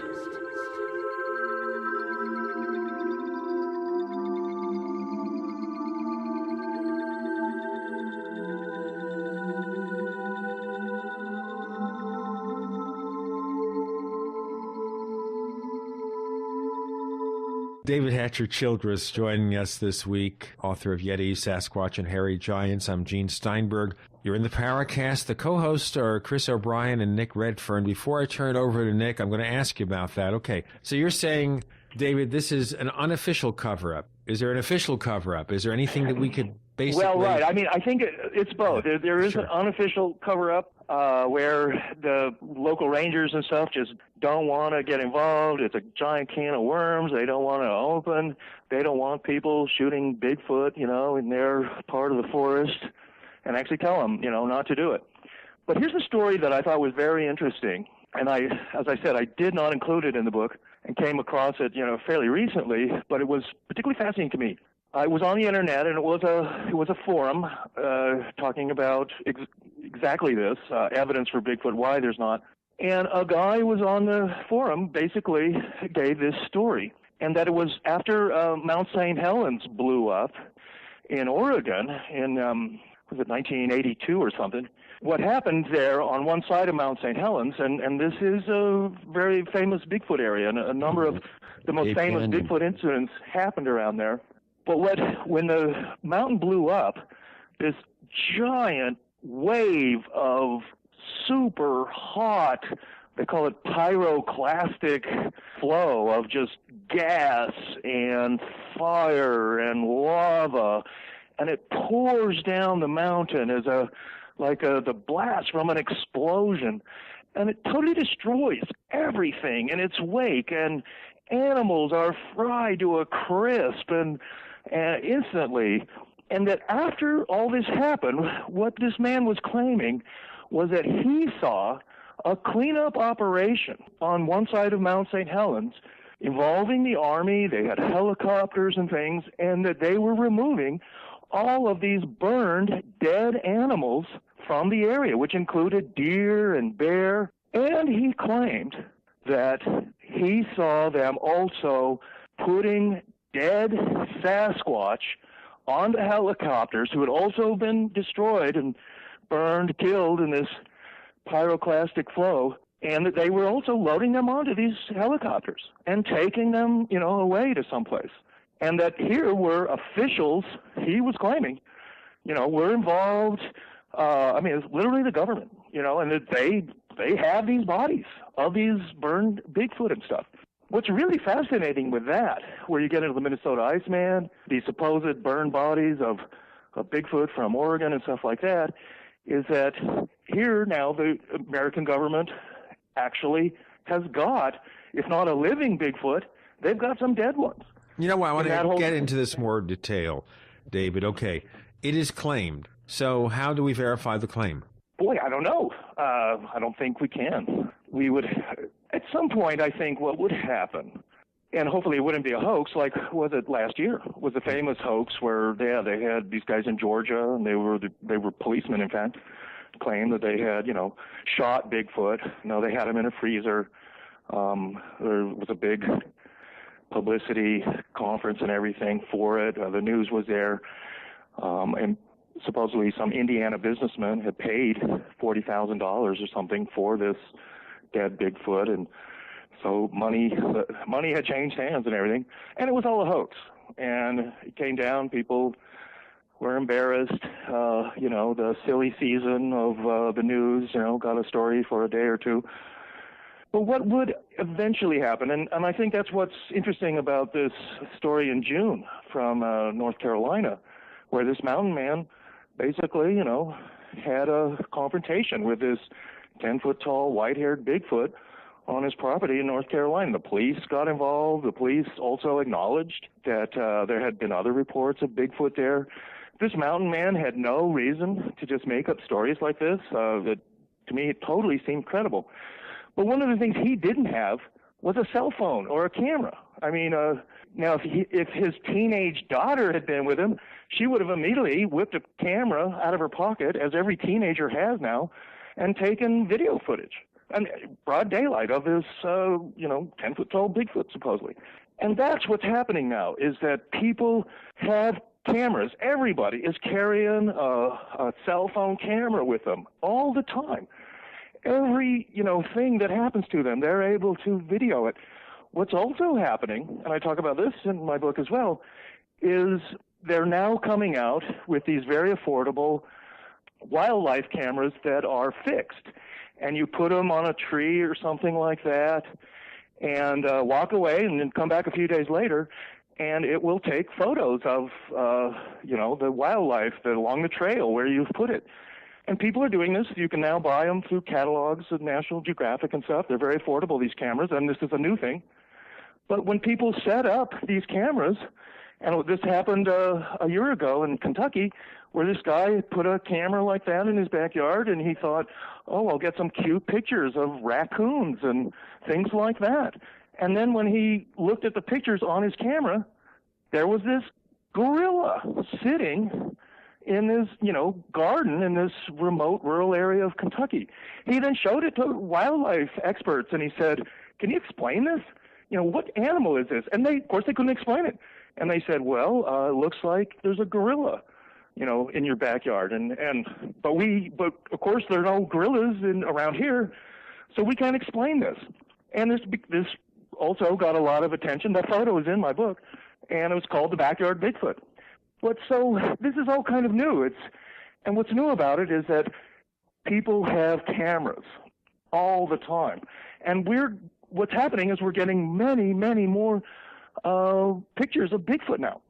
There's also video cameras. There's interesting footage that came out of Poland also about a year ago. And they filmed this Bigfoot that in this remote mountain area, and the footage is on the internet. It's interesting to watch. It's daylight footage. And as you watch it, either it's a man in a Bigfoot costume running around in this remote mountain area of Poland, or it's some kind of hairy ape man. Of course, if you see something from a distance, how do you know it's not just trying to create some kind of Hollywood-style effect with a guy in a suit? Well, right. And, this is what happens with a lot of the Bigfoot photos and video footage that's coming out now. The same with some of the relics, like the Yeti scalp and other stuff like that that's in monasteries in Nepal and whatnot. And that's it. Either it's a real Bigfoot, Sasquatch, or Yeti in these photos, or the scalp or the hand, or they're real, or, someone is faking it. And in my mind, there are some fakes. There's no doubt about that. But as I've researched it, the overwhelming evidence to me is that it's real and that people are not faking it. And except in a few cases, it's really not worthwhile for people to fake this stuff and photos, because all it does is bring them ridicule, and their friends start to question their judgment and think that, they're stupid or are dumb. Yeah, you really think you saw a Bigfoot? Well, you're an idiot. But a lot of people will stand their ground and say, well, maybe I'm an idiot, but I know what I saw. What most people explain of Yetis, and in fact, the famous mountaineer, Reinhold Messner from Austria, he's one of the greatest mountaineers in the world. He wrote a book called My Quest for the Yeti. And because he's really probably the world's most famous mountaineer, this book was published by major publishers, different languages. I've got copies of it. It's an interesting read. But in that book, he largely concludes that the Yeti of the Himalayas and Tibet and whatnot is actually a bear. I'll tell you what, we'll get into more of this in our next section. We have David Hatcher Childress. He's author of Yetis, Sasquatch and Hairy Giants. Our co-host this week, Nicholas Redfern, Chris O'Brien. I'm Gene Steinberg. You're in the Paracast.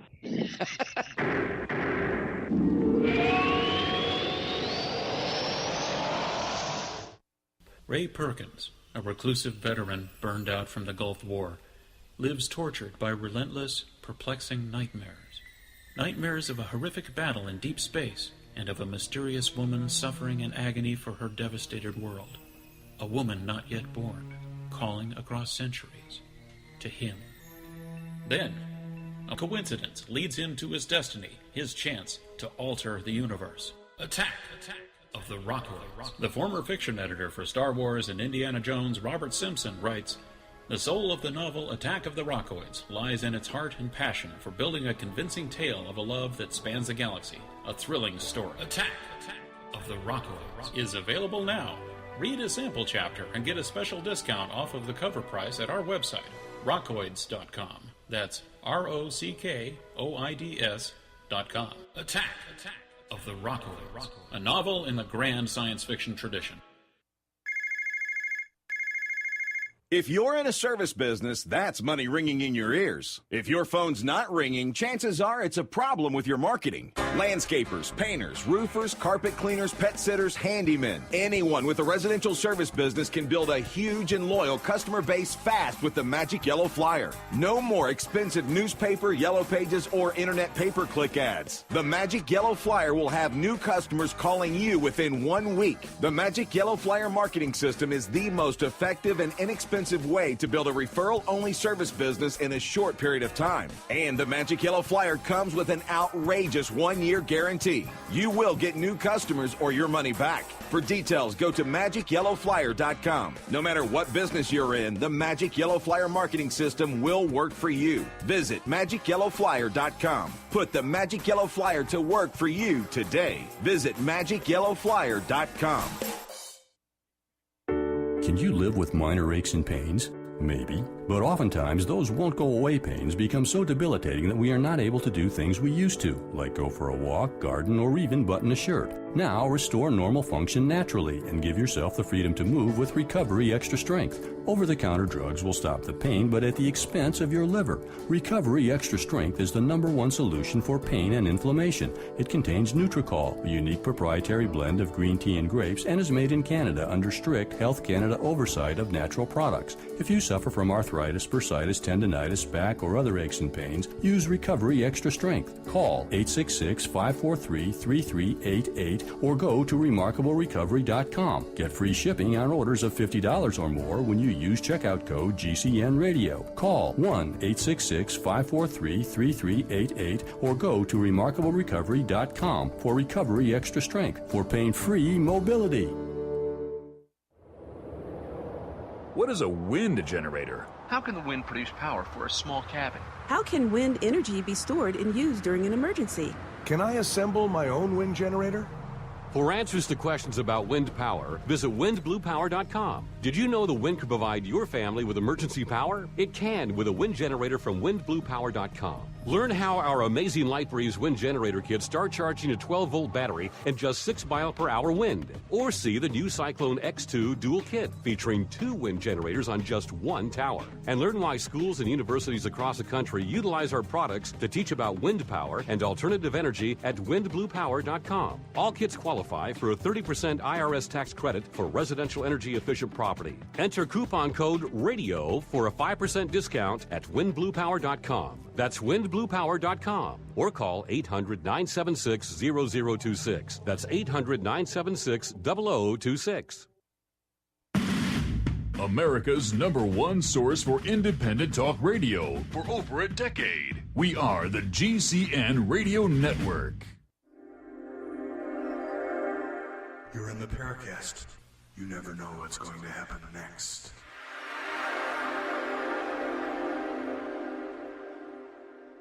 David Hatcher Childress, author of Yetis, Sasquatch, and Hairy Giants. Our co-hosts, Chris O'Brien, Nick Redfern. I'm Gene Steinberg. You're in the Paracast. I'd love to ask Nick a question or two myself. And, Nick, I've always loved your books and your Three Men, Search of Monsters and all that. You're a man after my own heart, sort of traveling there in search of monsters and having a good time while you do it with your friends. In your encounters, and I guess you ranged across America. I mean, have you had any close encounters with Harry Aidman?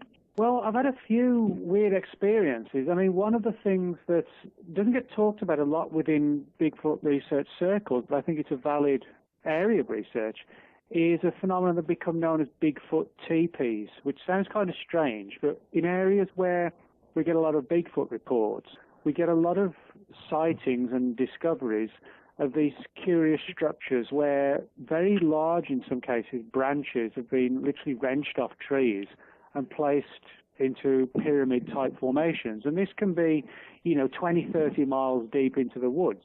And they look very, very curious. And as I said, there's no attempt to saw the wood. It looks like something very, very strong and large. You just wrench these branches off, place them into these formations. And wherever you get Bigfoot reports, typically at some point, you get these curious structures. And, of course, some people, speculate as to what they are. There are theories that they're sort of like a territorial marker or boundary that these creatures put up, I guess to warn or attract others of their kind. And I've actually stumbled quite literally across a number of these in areas of high Bigfoot activity over the years. And I think for me, that's, it's kind of like an eerie feeling when you come across these formations and you feel like you've almost gone from the hunter to the hunted, and you get this, I guess, sort of very weird sensation of being watched. Now, whether that's valid or not, or we just assume we're being watched, is a big question. But I've had a number of experiences like that, and it sort of makes me realise that this is a real, even though it's a strange phenomenon, it's a very elusive one. It's a very real one as well. And I think when you actually stumble across these things yourself, then you begin to realise that it's, something's going on, and it's in our midst, and in some respects almost toying with us as well. I think that's a really good point. And from my limited experience and talking to people, there's a point where the hunter becomes the hunted in these kind of things. And as you get too close to, say, a Bigfoot nest or lair or wherever they are, or even just following them somehow along in a forest, they will warn you, and they do things like, oh boy, do they? They'll just rip a giant tree up or break, some superhuman kind of strength too. And these things are incredibly strong. And you suddenly see in front of you a tree just be snapped in half or something, and there's a big crack, and a tree falls down towards you or something, and it's frightening, and it's something's going on, and you're in thick bush and forest, but you realize that something very big, it's watching you, it knows where you are, and it doesn't want you there, and you are frightened and you leave if you're smart. Yeah. I mean, Chris, stuff like this happened to you, hasn't it? Yeah. It's an interesting story. I'll try to make it brief, but a friend of mine and I wanted to climb around on the, up Mount Shasta in the early spring. We went up a logging road, had to dig through some drifts that had drifted over the top part of the road up near the base of the mountain.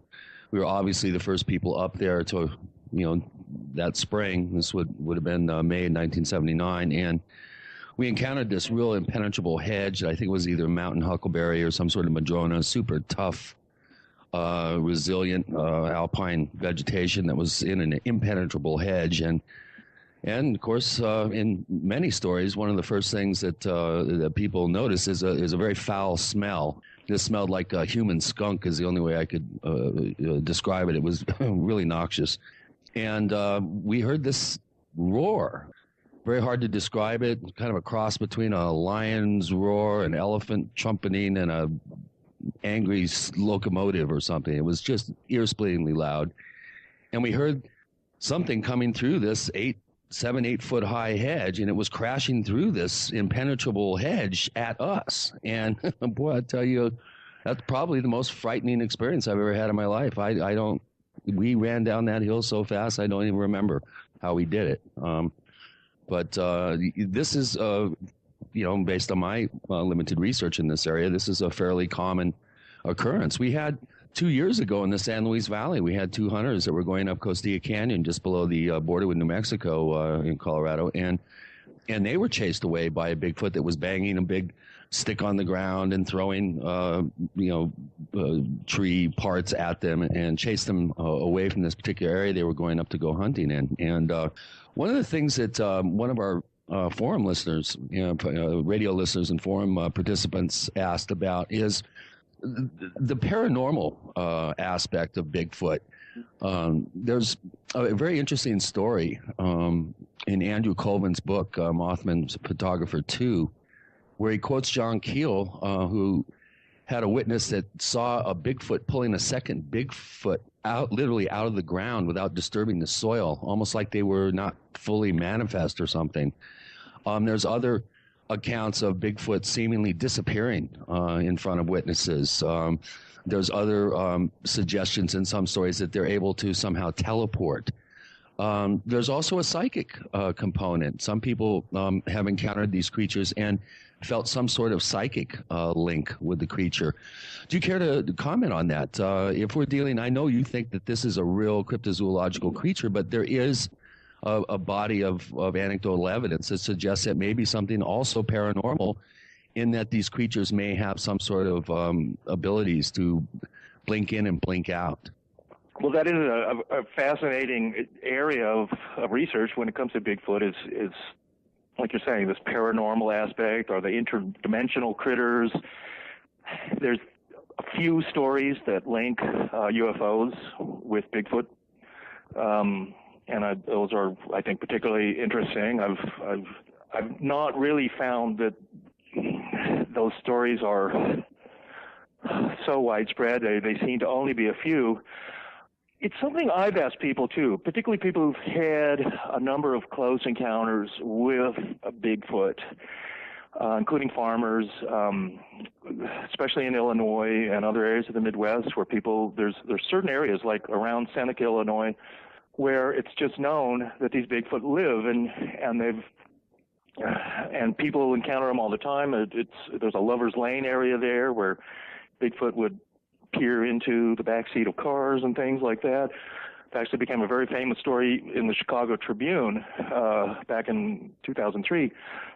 But when I've asked people, too, about, like, are they some kind of interdimensional creature? Do they have these paranormal powers? The people I've talked to have overwhelmingly told me that they're animals. They are like a gorilla, like an ape. They act like them. They throw rocks. They have to eat food. They're interested in humans, and they have such a keen sense of smell that they can smell sex. They can smell women who are menstruating, or and just the flow of hormones and things like that. And that's one of the famous stories that happened at DuPont because of this Lover's Lane, is that, Bigfoot would be attracted to these cars where people were making out or having sex and wanted to see what was going on. And he could smell it. So I don't know. And my own belief, and largely the way I come at it in my book, is that it's a cryptozoological thing. That there's these things are just like gorillas and orangutans and other apes. These things are they're animals, and we can get DNA. We could clone them.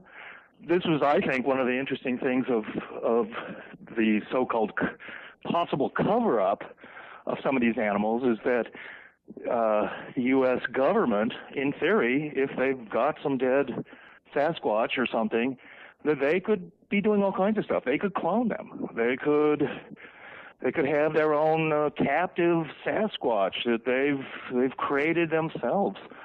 And along those lines, you could perhaps maybe this is where the paranormal aspect comes in, where you have some kind of genetically engineered Sasquatch or something, but they've been trained actually by the military. I mean, it all sounds so fantastic. And I'll tell you what, we have to go to the next section to pursue this. David Hatcher Childress joining us. We're talking about Yetis, Sasquatch, and hairy giants. And it sounds like government intervention, too.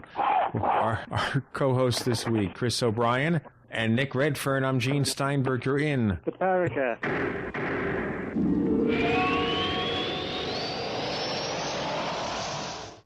Hi, this is Ted Anderson. If you own an Apple iPhone and love to listen to your favorite programs on GCN, I've got good news for you. I'm proud to announce that GCN has a brand new iPhone app available for our dedicated listeners at GCNlive.com. Listen to your favorite hard-hitting GCN programs live or on demand right on your iPhone. And the best part? The GCN iPhone app can be yours absolutely free. Download the iPhone app today by clicking on the banner at GCNlive.com. Again, that's GCNlive.com. We the people grow cotton, weave fabric, engrave ink, embed strips and fibers to protect from counterfeit and carting to a private bank, having it led back at interest, forcing taxes to service debt. This capitalism, or was Jefferson correct when stating a central bank issuing the public currency is a greater menace to the liberties of the people than a standing army? Ted Anderson, I'm placing a free silver dollar in a book that explains our monetary system. Call for your copy, 800-686-2237. It's time to understand the system. Call 800-686-2237. That's 800-686-2237. Welcome back to the Paracast, the gold standard of paranormal radio. And now, here's Gene Steinberg.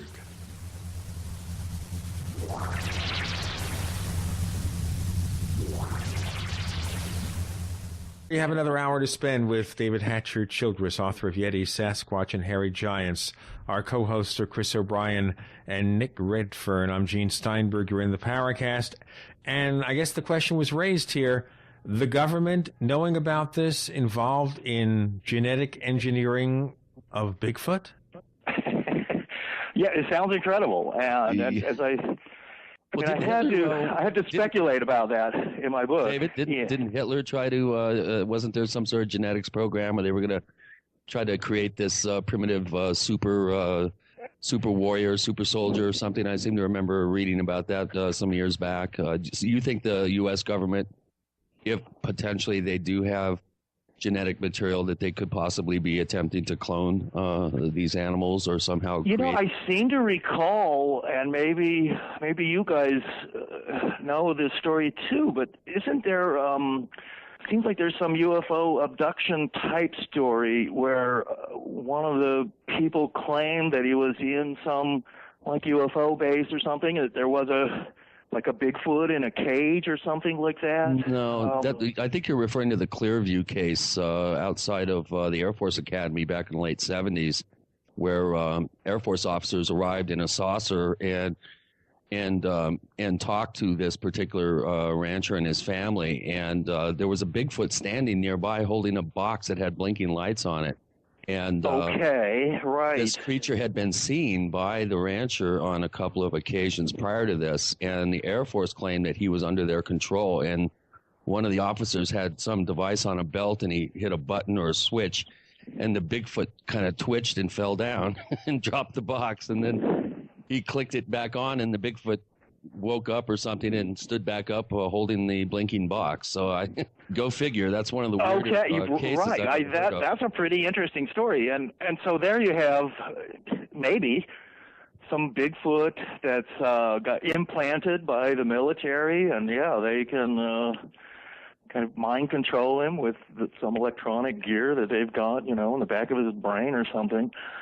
I mean, stories like that seem like some grade B sci-fi movie from the 50s or something, but yet why would they say something like that though? Why would they? Well, right. I mean, be good exactly, and for people to just somehow make up some utterly bizarre story like that also apparently makes no sense, that's kind of far-fetched too, that people are just going to fabricate that.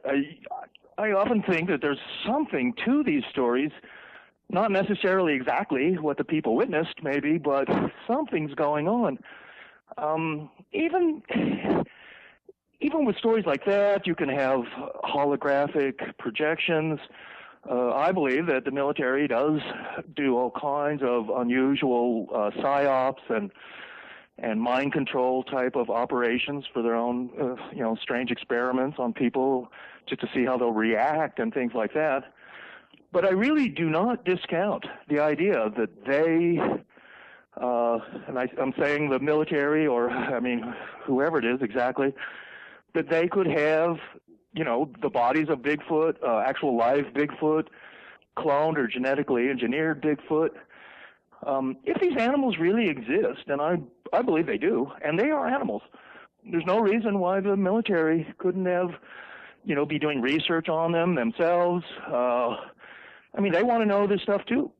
And it's my opinion that many of the things that you guys talk about on the Paracast are within the military and other covert agencies, that even this stuff is well known to them, but they largely keep it a secret.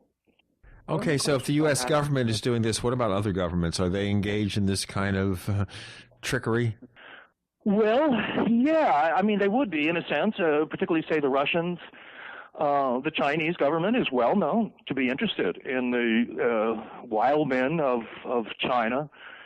The Russians, in fact, many of the Russian investigators, they're actually part of the government who are doing this, and they're Russian scientists. So the Russians particularly have always had an open mind when it comes to paranormal type things, Bigfoot, UFOs, even psychic phenomenon.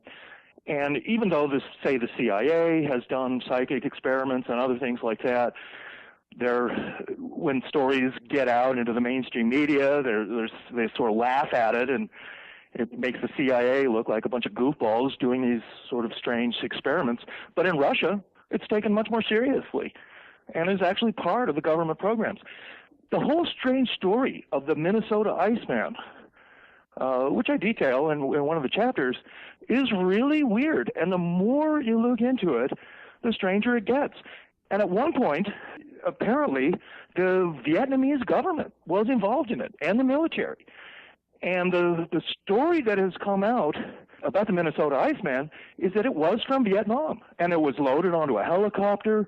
It was brought back by the military to the United States. It was in California. It ended up in private hands. It was encased in ice. It was then sent up to Minnesota, where for basically about a year, it was shown at these various county fairs and things in Minnesota and Wisconsin, and then suddenly vanished.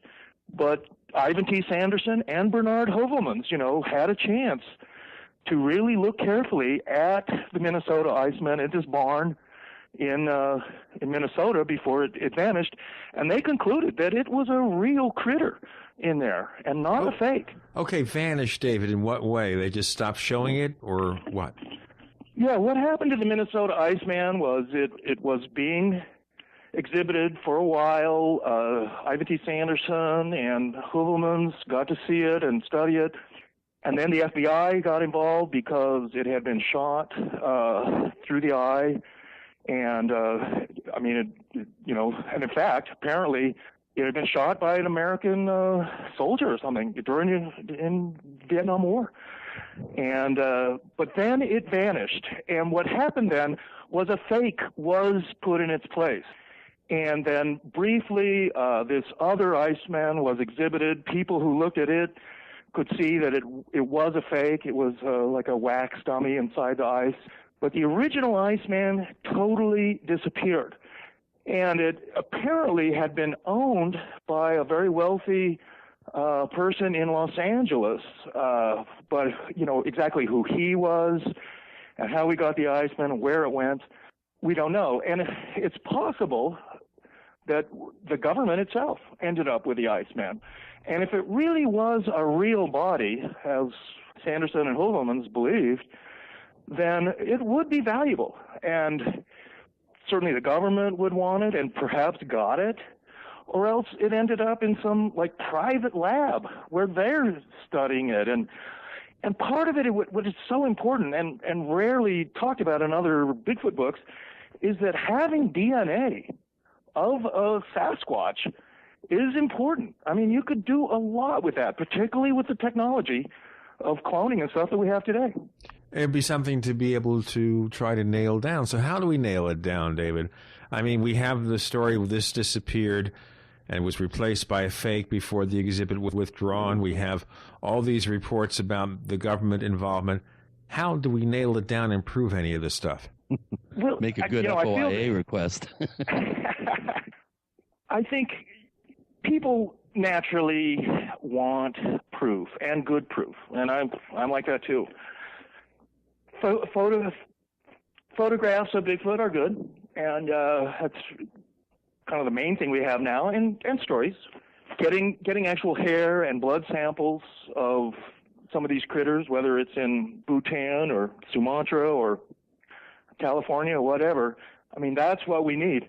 When you look at Roger Patterson's famous Bluff Creek movie footage, and that is perhaps, the best known evidence really of Bigfoot that we have, and that's a female too who's walking there, and that's been studied over and over again. There's whole books just about that movie footage. And I'll tell you, we'll get into that in more detail in a moment. We have David Hatcher Childress, author of Yetis, Sasquatch and Hairy Giants, the co-host to Chris O'Brien and Nick Redfern. I'm Gene Steinberg. You're in the Paracast. The Paracast.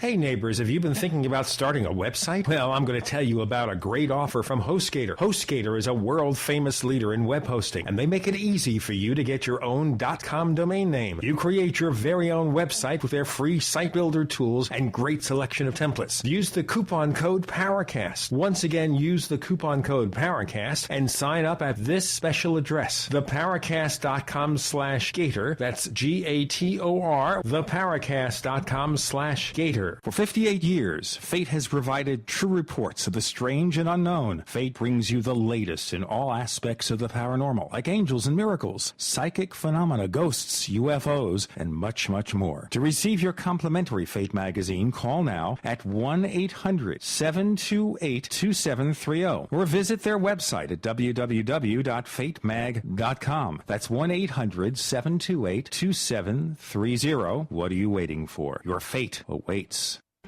Gold isn't for you? Ted Anderson, president of Midas Resources, one of the world's premier gold and precious metal investing firms. I get it. You wouldn't buy gold if you believed that the government is doing a great job, that the Fed will stop handing out trillions of dollars like bailout candy, that Social Security would be there for you. That's not what's happening. You might even pass on gold if the stimulus package wouldn't fuel inflation, or that the dollar wouldn't lose value, or that your retirement would be secure. If all looks rosy to you, then now is not the time to buy gold. For the realist, there have never been more sobering reasons to diversify with gold. Since 2001, the U.S. dollar index has tanked 30% while gold has risen 300%. Right now, savvy investors are adding gold to their portfolios. You should too. Find out what they know. Call us and I'll send you 10 reasons why gold will do very well, free. 800-686-2237.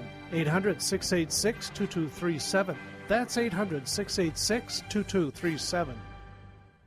Men, when you want the spark back in your love life, when you want to bring back intimacy, when you want to please the special woman in your life, use Mojo Ryzen. Mojo Ryzen is a safe, revolutionary herbal sexual formula for men that combines ancient Chinese school of thought and modern science to significantly support stamina, performance, and pleasure. Mojo Ryzen is a proven 100% natural product that works the first time, every time. Mojo Ryzen works even after consuming alcohol. Mojo Ryzen will not give you unwanted unwanted side effects. Mojo Ryzen will allow you to give your partner what they deserve. Try just 3 capsules of Mojo Ryzen, and if not completely satisfied, send back the remainder for a full refund. Buy Mojo Ryzen at mojo-radio.com. That's mojo-radio.com. Or call toll-free 1-877-330-1120. That's 877-330-1120. Go big, go strong with Mojo Ryzen all night long. Where have all the military surplus stores gone? Don't worry, you don't need one, because everything you need at Military Surplus is at MaineMilitary.com. That's M-A-I-N-E Military.com, one of the last surviving true military surplus stores in the country. Go online now to MaineMilitary.com and discover a source for hard-to-find surplus items at true surplus prices. Surplus gun cleaning kits as low as $2.99. Complete chemical suits as low as $11.99. See our huge selection of gas masks, filters, and accessories. Finish at M10 gas masks are 3 for $30, and Swiss filters are 3 for $12. Searching for Strike Anywhere matches? MaineMilitary.com has them, plus a whole new product line of survival and first aid kits and lots more. Get free shipping on orders over $50 only at MaineMilitary.com. That's M-A-I-N-E Military.com, or call 877-608-0179, 877-608-0179. MaineMilitary.com, the Maine name in military supply. Tired of searching for great talk radio? And I think it really does make a difference. We are the GCN Radio Network.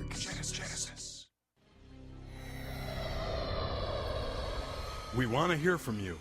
If you have a comment or question about the Paracast, send it to news@theparacast.com. That's news@theparacast.com. And don't forget to visit our famous Paracast community forums at forum.theparacast.com. Get in on all the action at forum.theparacast.com.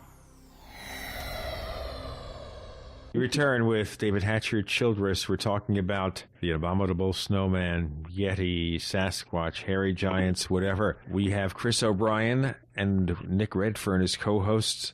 I'm Gene Steinberger in the Paracast. So maybe now, because we are getting towards the last 3 segments of the show, Chris, you've accumulated some questions from the Paracast forums. You asked one of them, and maybe we could pepper David with more questions from the forums. Go ahead, please.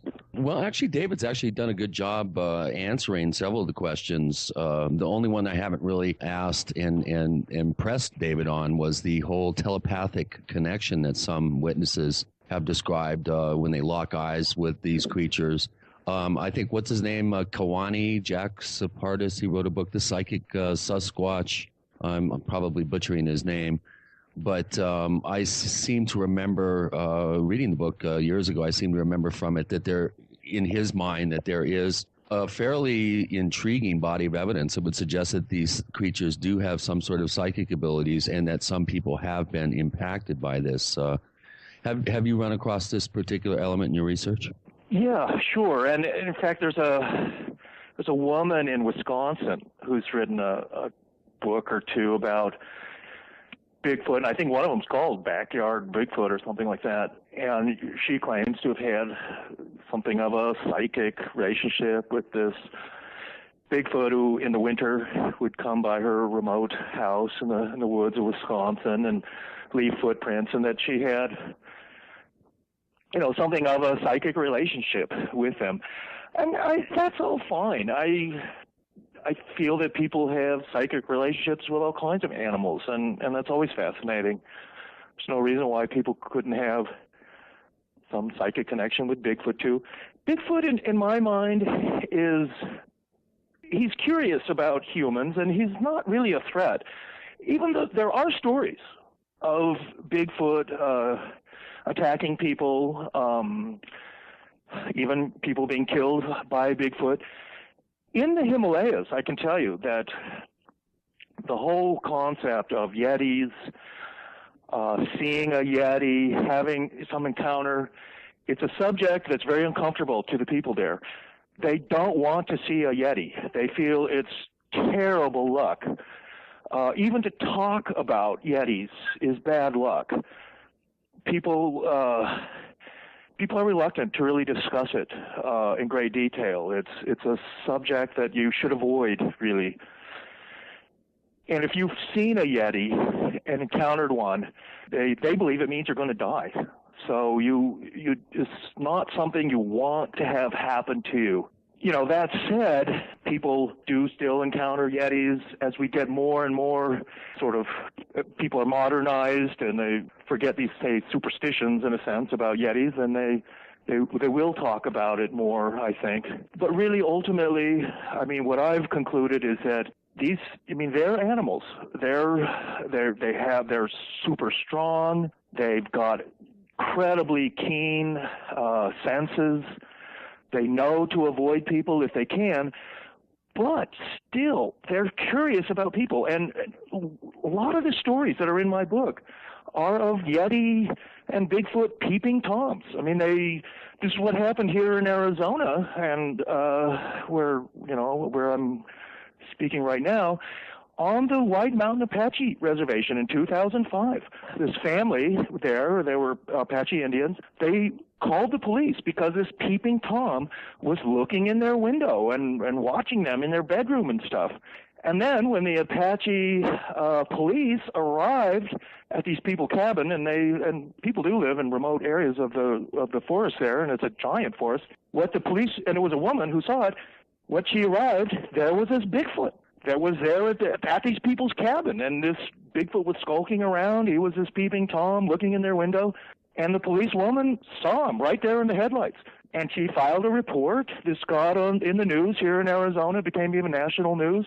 And the witnesses in this case were this Apache family, but also this policewoman. But also, like in the DuPont monster case in Illinois, what brought the Bigfoot into the vicinity where people having these close encounters was ultimately sex. And Bigfoot, people were having sex in their cars or in the White Mountain thing in their bedroom, and Bigfoot wanted to see, what he was missing or what was going on. So not only his hair is kinky then, huh?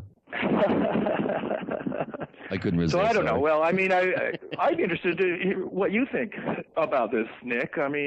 So many of the British with Fortean Times and things like that, and the mystery black cats of England and stuff like that.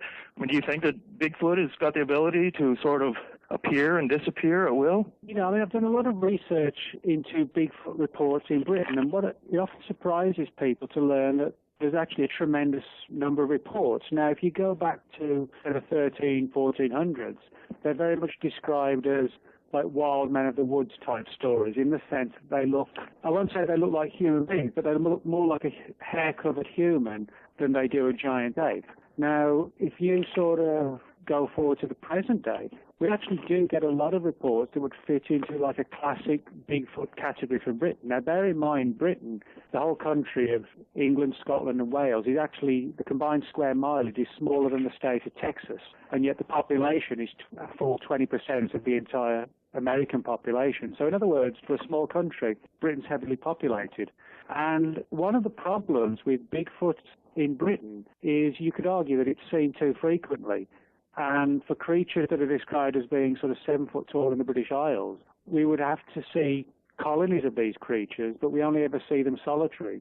And we don't see evidence of what would have to be massive feeding activity to sustain a 7 foot tall, 300-400 pound creature on a daily basis. And that's one of the problems in Britain. And we also get a lot of reports of Bigfoot just vanishing from sight in Britain or haunting places like old bridges, crossroads, which is something you typically see in countless paranormal type stories. So, whereas I think there's a good argument for saying things like the Yeti and the Orang Pendek of Sumatra are flesh and blood animals, I'm less inclined to think that's the case in Britain. I think Bigfoot in Britain is not just weird. Bigfoot in Britain is like too weird. Well, I agree with you there that, Bigfoot in Britain seems to be quite an anomaly. And I've heard, there are some stories of Bigfoot. There's kind of one area, where is that, where people sort of see it? But in my mind, there's not really, some large amount of stories of Bigfoot in the UK. That would be surprising to me. Yeah, I actually wrote a book on this called Man Monkey, which was a study of a famous case in central England, which the reports kicked off in the late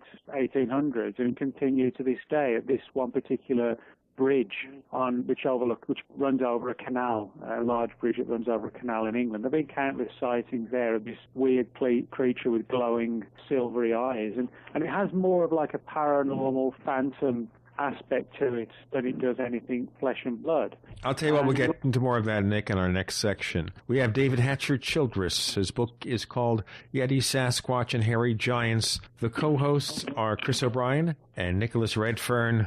I'm Gene Steinberg. You're in the Paracast.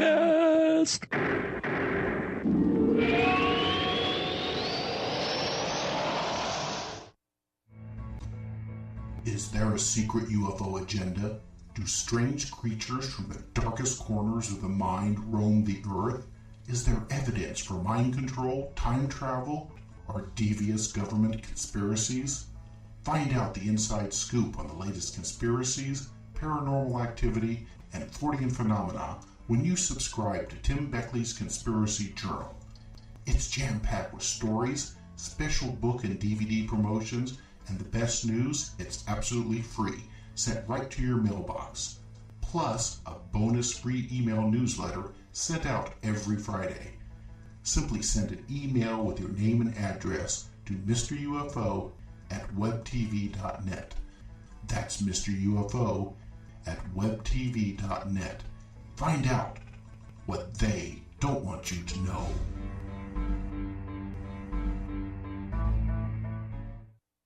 When you hear the words water purification, what comes to mind? If it's Berkey Water Purification Systems, this message is for you. Did you know that over 60% of municipal water contains fluoride at less than 2 cents per gallon? Berkey water filters purify treated and untreated water, remove dangerous chlorine, fluoride, and contaminants from municipal water. These filters are powerful enough to purify stagnant pond water, making them perfect for rainwater collection systems. From the smallest to the largest systems, BigBerkeyWaterFilters.com has what you need. With your system purchase, you'll receive a shower filter, a fluoride filter, or 2 sport Berkey bottles absolutely free. BigBerkeyWaterFilters.com would like to offer GCN listeners 5% off all ceramic filter systems and ship all orders over $50 free of charge. Visit BigBerkeyWaterFilters.com. That's BigBerkeyWaterFilters.com. Or call 1-877-99-BERKEY. That's 1-877-99-BERKEY today. If you owe money to the IRS, you can't make the problem go away by yourself. But with the help of Dan Pilla, you can get your problem solved once and for all. Hi, I'm Dan Pilla. For 30 years, I've helped thousands of people solve their tax debt problem, and I can help you solve yours too. We take a very simple but proven 3-step approach to solving your problem. First, we stabilize IRS collection actions so you don't have to worry about the IRS seizing your bank account or paycheck. Next, we build a comprehensive plan to get your tax debt reduced to the fullest extent possible, sometimes even completely eliminated. And finally, we work with you every step of the way to get your problem solved once and for all. Call us for a free consultation. Call 1-800-346-6829. We'll work together to get your problem solved, guaranteed. Dan Pilla has been protecting taxpayers from the IRS for 3 decades, and he can help you too. Call us today at 800-346-6829. That's 800-34-NO-TAX.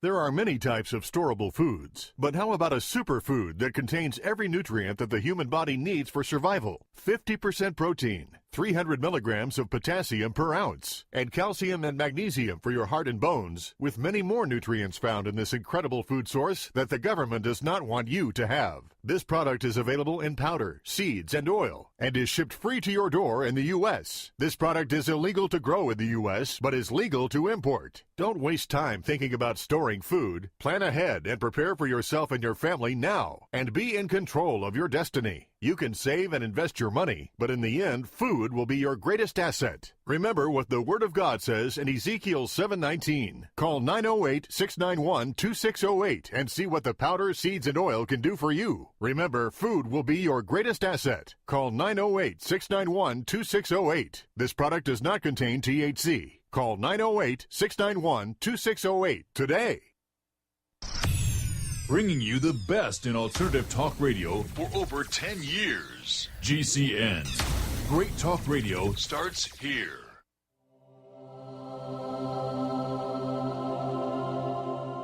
This is the Paracast. You never know what's going to happen next. Ladies and gentlemen, I will not comment on the rather lame effort of our co-hosts in the previous section to vocalize the Paracast. Because if I were to do it, it would be worse. And we're not going to ask David. By the way, David, that's a new thing with guests now. You have to vocalize on the air. Yeah, you got to sing, David. Let me try it. Paracast. There you go. All right, we'll record that and sell it and keep the profits. David Hatcher Childress is author of Yetis, Sasquatch and Hairy Giants. The co-hosts are Chris O'Brien and Nicholas Redfern. I'm Gene Steinberger in the Paracast. Since we got into that touchy subject of paranormal Bigfoot, so that takes us back to this other kind of creature, the Mothman. Is the Mothman some kind of winged Bigfoot, David? You know, that's interesting. And one of the old issues of our magazine, which is called World Explorer, one of the articles was about Bat Squatch, which was also out of Washington State, a kind of Mothman type story of a winged Bigfoot kind of guy who had, say, the Mothman characteristics as well as that of Bigfoot. And he had pointed ears, too. Yeah, pointed ears and things. Bat Squatch is what the newspapers, called him. Well, if he has pointed ears, he's actually Spock Squatch. Yeah. Sasquatch, yeah, that's right. The whole concept of flying humanoids and winged people, Mothmen, people, humanoids flying, giant bats for that matter. I mean, that was a fascinating subject and one that deserves its own book. With stuff like that is pretty paranormal, I would say. And so once you do cross the line from, gorillas and orangutans and hairy ape men in Sumatra or the Himalayas or even the United States, when you get these flying critters, Mothman type of stuff, you're really looking, I think, at something that is totally paranormal. And it's interesting to think with Mothman, too, he's often said to be this harbinger of death, like a Yeti. And what I was just talking about earlier, how in the Himalayas it's very, very bad luck to see a Yeti, and it means you're going to die. And that's kind of the same thing with Mothman, too, that, you see Mothman and something bad's going to happen to you kind of thing. So, and a lot of people think that with other things, black cats, crossing your path, maybe something strange peering in your window at night, and it's a bad omen, shall we say. Nick, what is your point of view about all this? You were briefly telling us about that particular case with the creature with the glowing eyes in the UK. My personal opinion, having sort of investigated all these weird creatures over the years, I think two things are going on. One, I think some of them are definitely flesh and blood animals that science hasn't recognized or categorized yet. But I think others are paranormal, but of course that depends how we define what the paranormal might be. Is it something truly supernatural, or is it an aspect of science that we don't necessarily fully understand yet and that we call it paranormal because that's the only way we can describe it. But I think what does happen sometimes is that there's a tendency when we're investigating strange creatures that for many researchers it's an either-or thing. You're either classed as the researcher who believes these are paranormal, or you're the nuts and bolts flesh and blood guy. And I think that's a mistake. I think sort of a fatal mistake. In reality, I think, as I said, there's several things going on. And just because Bigfoot's, or the Yeti in the Himalayas appears to be a very definite flesh and blood animal, and I would say that again for the Orang Pendek in Sumatra, the fact that we also get paranormal qualities for some cases, I don't think destroys the scenario or the other scenario. What I actually suspect it does is suggest to us that there's several things going on. And as researchers, we should treat them as separate things, not try and force feed them, if you like, into one category and leave out the bits of the stories that we don't like or whatever, which some researchers unfortunately do. Isn't that, of course, part of the problem in trying to nail this down, which is, of course, one of the difficult things, and certainly people who are skeptical about the possibility of a Bigfoot or this hairy creature, whether it's paranormal or physical or there's a combination of both, is performing the kinds of investigations we need to take it out of anecdotal evidence and bring it into mainstream science. So whoever wants to pick up this, okay, how do we get mainstream science to take any of this seriously? I don't know. Someone's got to get a 30-06 and bring one down, I think, and have the whole post-mortem process documented. One thing I would suggest to people who are thinking about going out and renting a gorilla costume and running around the woods where they know there's trail cams, I would be very careful. I'll bet you there's some good old boys out there that would just love to bring one down just to kind of get their 15 minutes of fame and probably a lot of money for this. I think David brought up a really good point about trail cams and the proliferation of cell cams. Obviously, the handy cam recorders have come down in price. I think we're going to see more and more visual evidence of these things, and hopefully real good quality evidence that would give enough data, I think, for an optical examination by science to determine, obviously, if it's a hoax or real, and if it is real, start the process of determining what we're dealing with here scientifically. I know a lot of people on the forum absolutely don't buy into the whole concept of crypto creatures such as Bigfoot running around. I think David brought up a really good point about the proliferation, or whatever that word is. Everybody's got a cell cam. Yeah, everybody's got a cell cam now. The handy cams have come way down in price. I think we're going to see more and more visual evidence. This obviously would be a place for science to get involved, to analyze some of these videos, determine if they're real, and if they are real, what we're dealing with. Obviously, bringing one down, finding the remains of one, having physical evidence would be the holy grail in this scenario. But I think that's where it's got to start. It's almost like you have to prove that something is, you have to disprove a negative in order to get science involved, just like in UFOs, just like in hauntings, and other subjects that science tends to hold its nose around.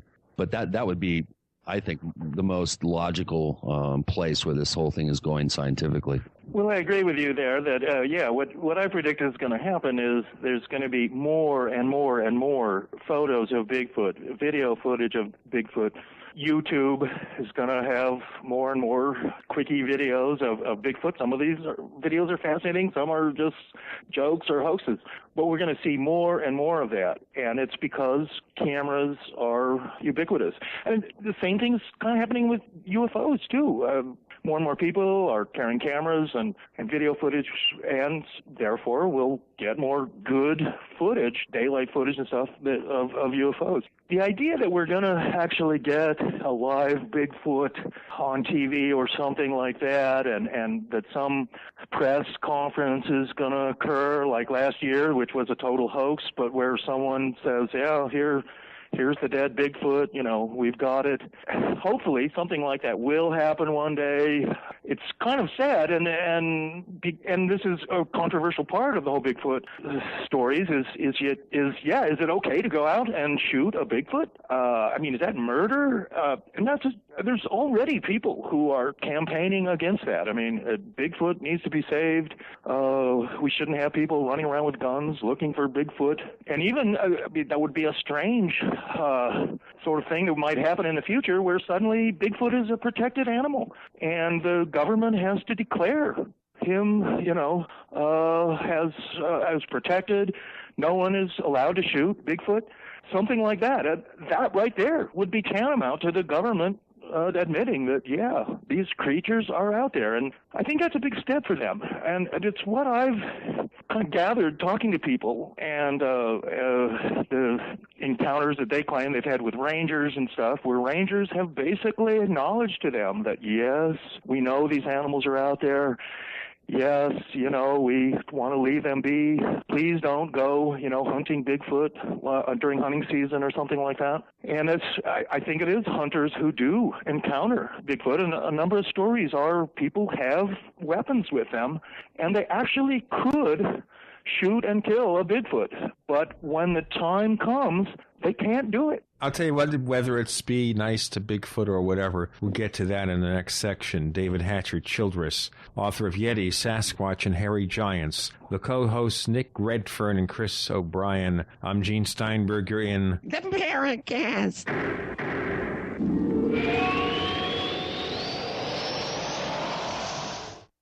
Are you ready to order the official Paracast t-shirt? You asked, we answered. We're now taking orders for the official Paracast t-shirt. It comes in white, 100% cotton. The front of it features the same logo that we have on our community forums. On the back it says, separating signal from noise. To order the official Paracast t-shirt, here's all you have to do. Visit our new online store at store.theparacast.com. One more time, that's store.theparacast.com. You can use a major credit card to place your order for the official Paracast t-shirt. Hey neighbors, we have one more thing to talk about, and that's more merchandise at the official Paracast store. We have hats, we have jackets, we even have a flip video camcorder customized with the Paracast logo at the official Paracast store. It's all now available at the official Paracast store, store.theparacast.com.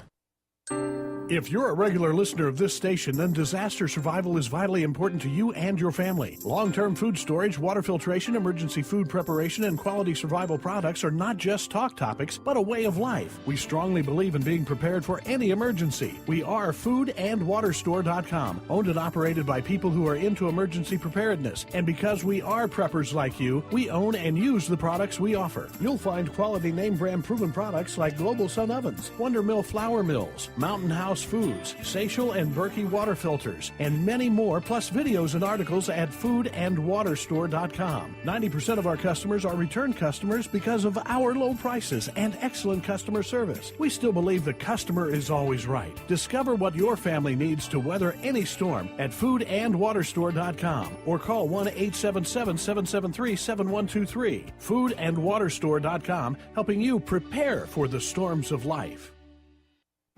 We all know that Berkey Water Purification Systems are the most trusted name in water filtration. As an authorized Berkey dealer for over 5 years and serving thousands of satisfied customers, the Berkey Guy offers amazing specials for Berkey water filtration systems. The Berkey Light systems include a set of self-sterilizing and recleanable black purification elements that purify water by removing chlorine, pathogenic bacteria, cysts, and parasites to non-detectable levels and remove harmful chemicals such as herbicides and pesticides. Order the Berkey Light system today, complete with 2 black Berkey elements for only $209, and the Berkey Guy will include 3 sport Berkey water bottles and ship everything to you free of charge. That's right, 3 sport Berkey water bottles and free shipping. An $87 value, yours free. Call the Berkey Guy at 1-877-886-3653. That's 1-877-886-3653. Or order online at goberkey.com. That's goberkey.com today.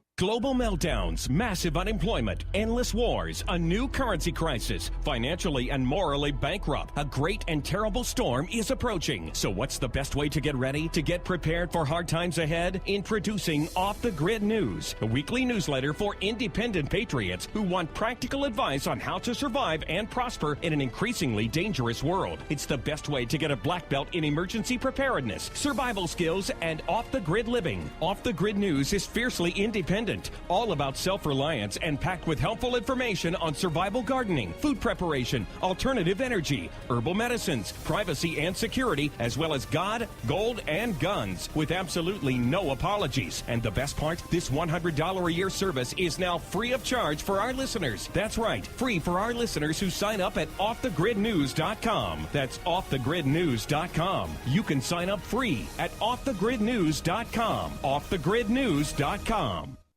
Tired of searching for great talk radio? Search no more. It's good stuff. We are the GCN Radio Network. Genesis.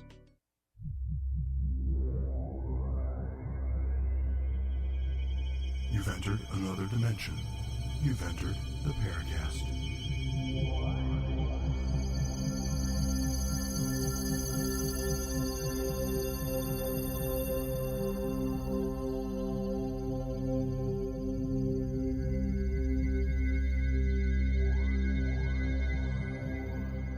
Hey there, if you want to join the Paracast team as a sales or marketing specialist, send your resume to sales@theparacast.com That's sales@theparacast.com. Ladies and gentlemen, I think in a future segment of the Paracast, we will have one episode where everybody says the Paracast, and you will vote for the winner. The worst or the But best. this is not the episode. We have David Hatcher Childress for one more session. Yetis, Sasquatch, and Hairy Giants is the book. Co-host to Chris O'Brien, Nick Redfern, I'm Gene Steinberg. You're in the Paracast. Okay, so do we regard, therefore, David, as these creatures as being endangered species? Is that a reason why maybe forest rangers, etc., would say, don't go there because they want to protect this?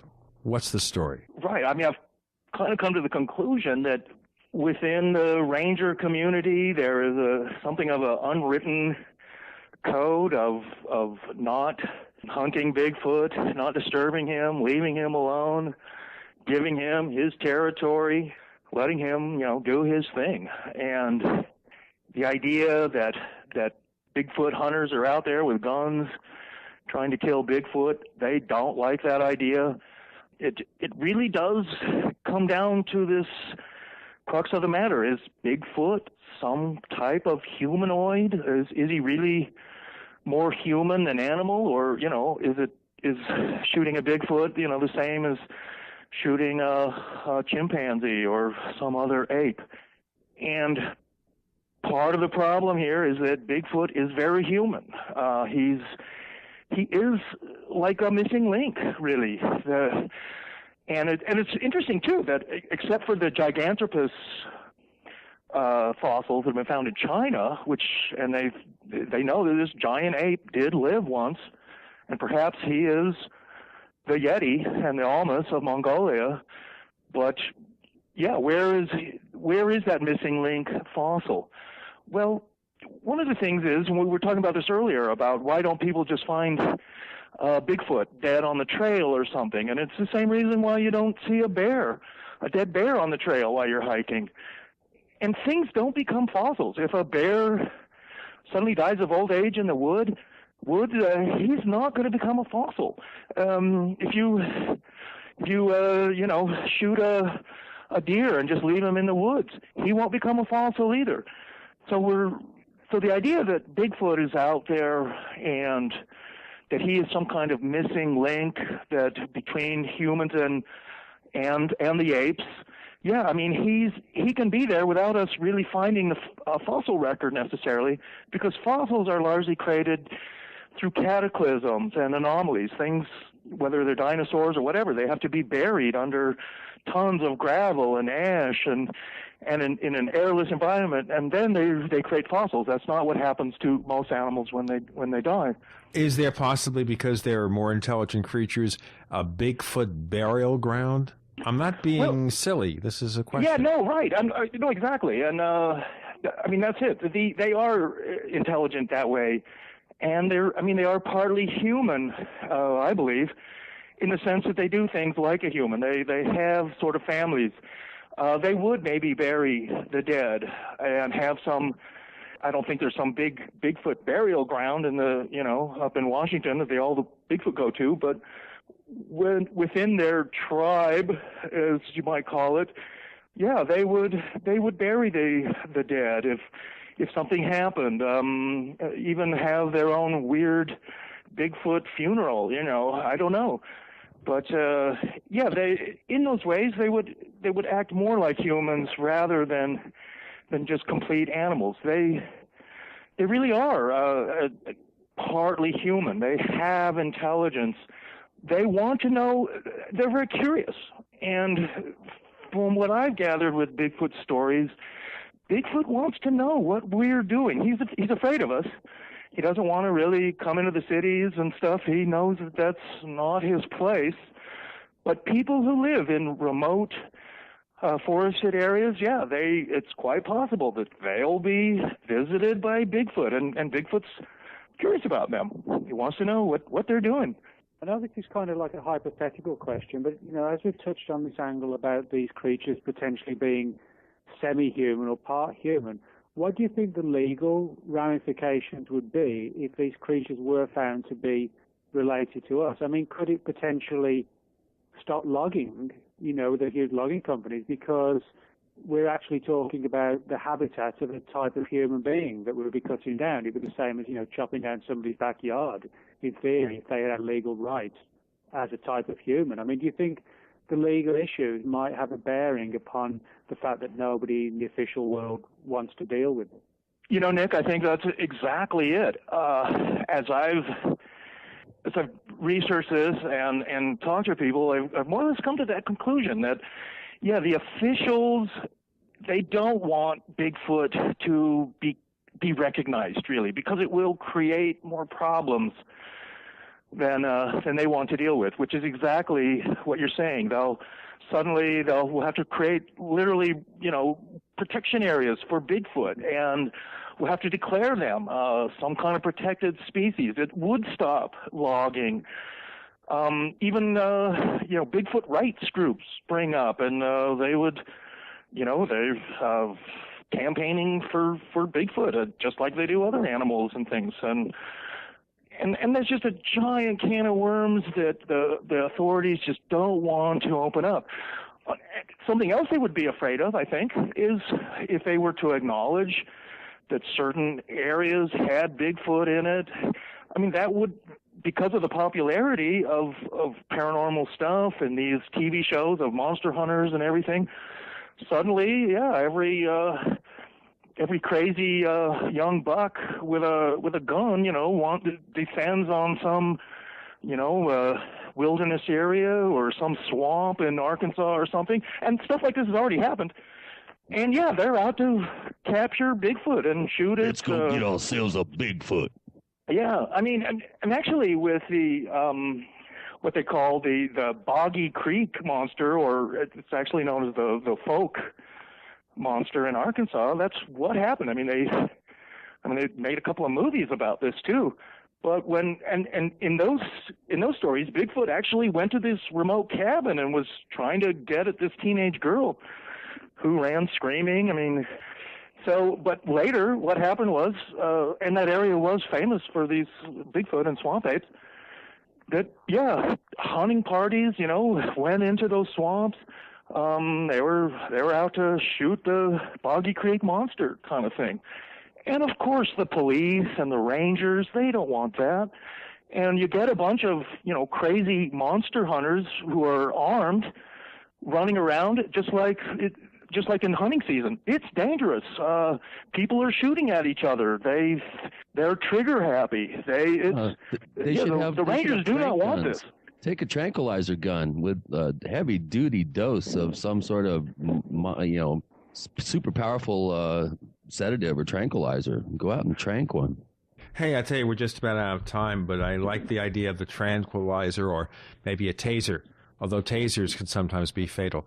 David Hatcher Childress, take maybe 45 seconds or so and tell us about this book. Well, Yetis, Sasquatch, and Hairy Giants, it's my latest book. It's only been out a few months. It's got a color photo section in it of all the latest Bigfoot photos. That's relatively impressive. Nick said he liked it.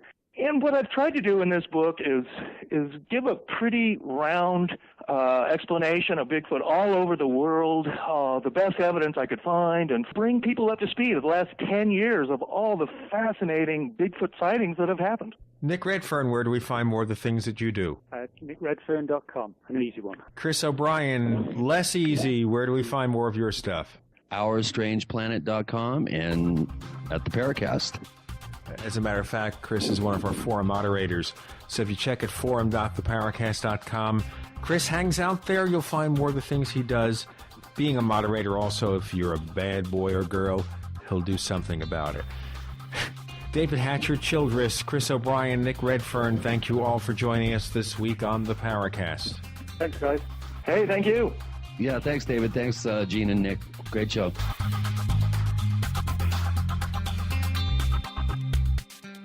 The Paracast is a copyrighted presentation of Making the Impossible Incorporated. Tune in next week for a new adventure in The Paracast.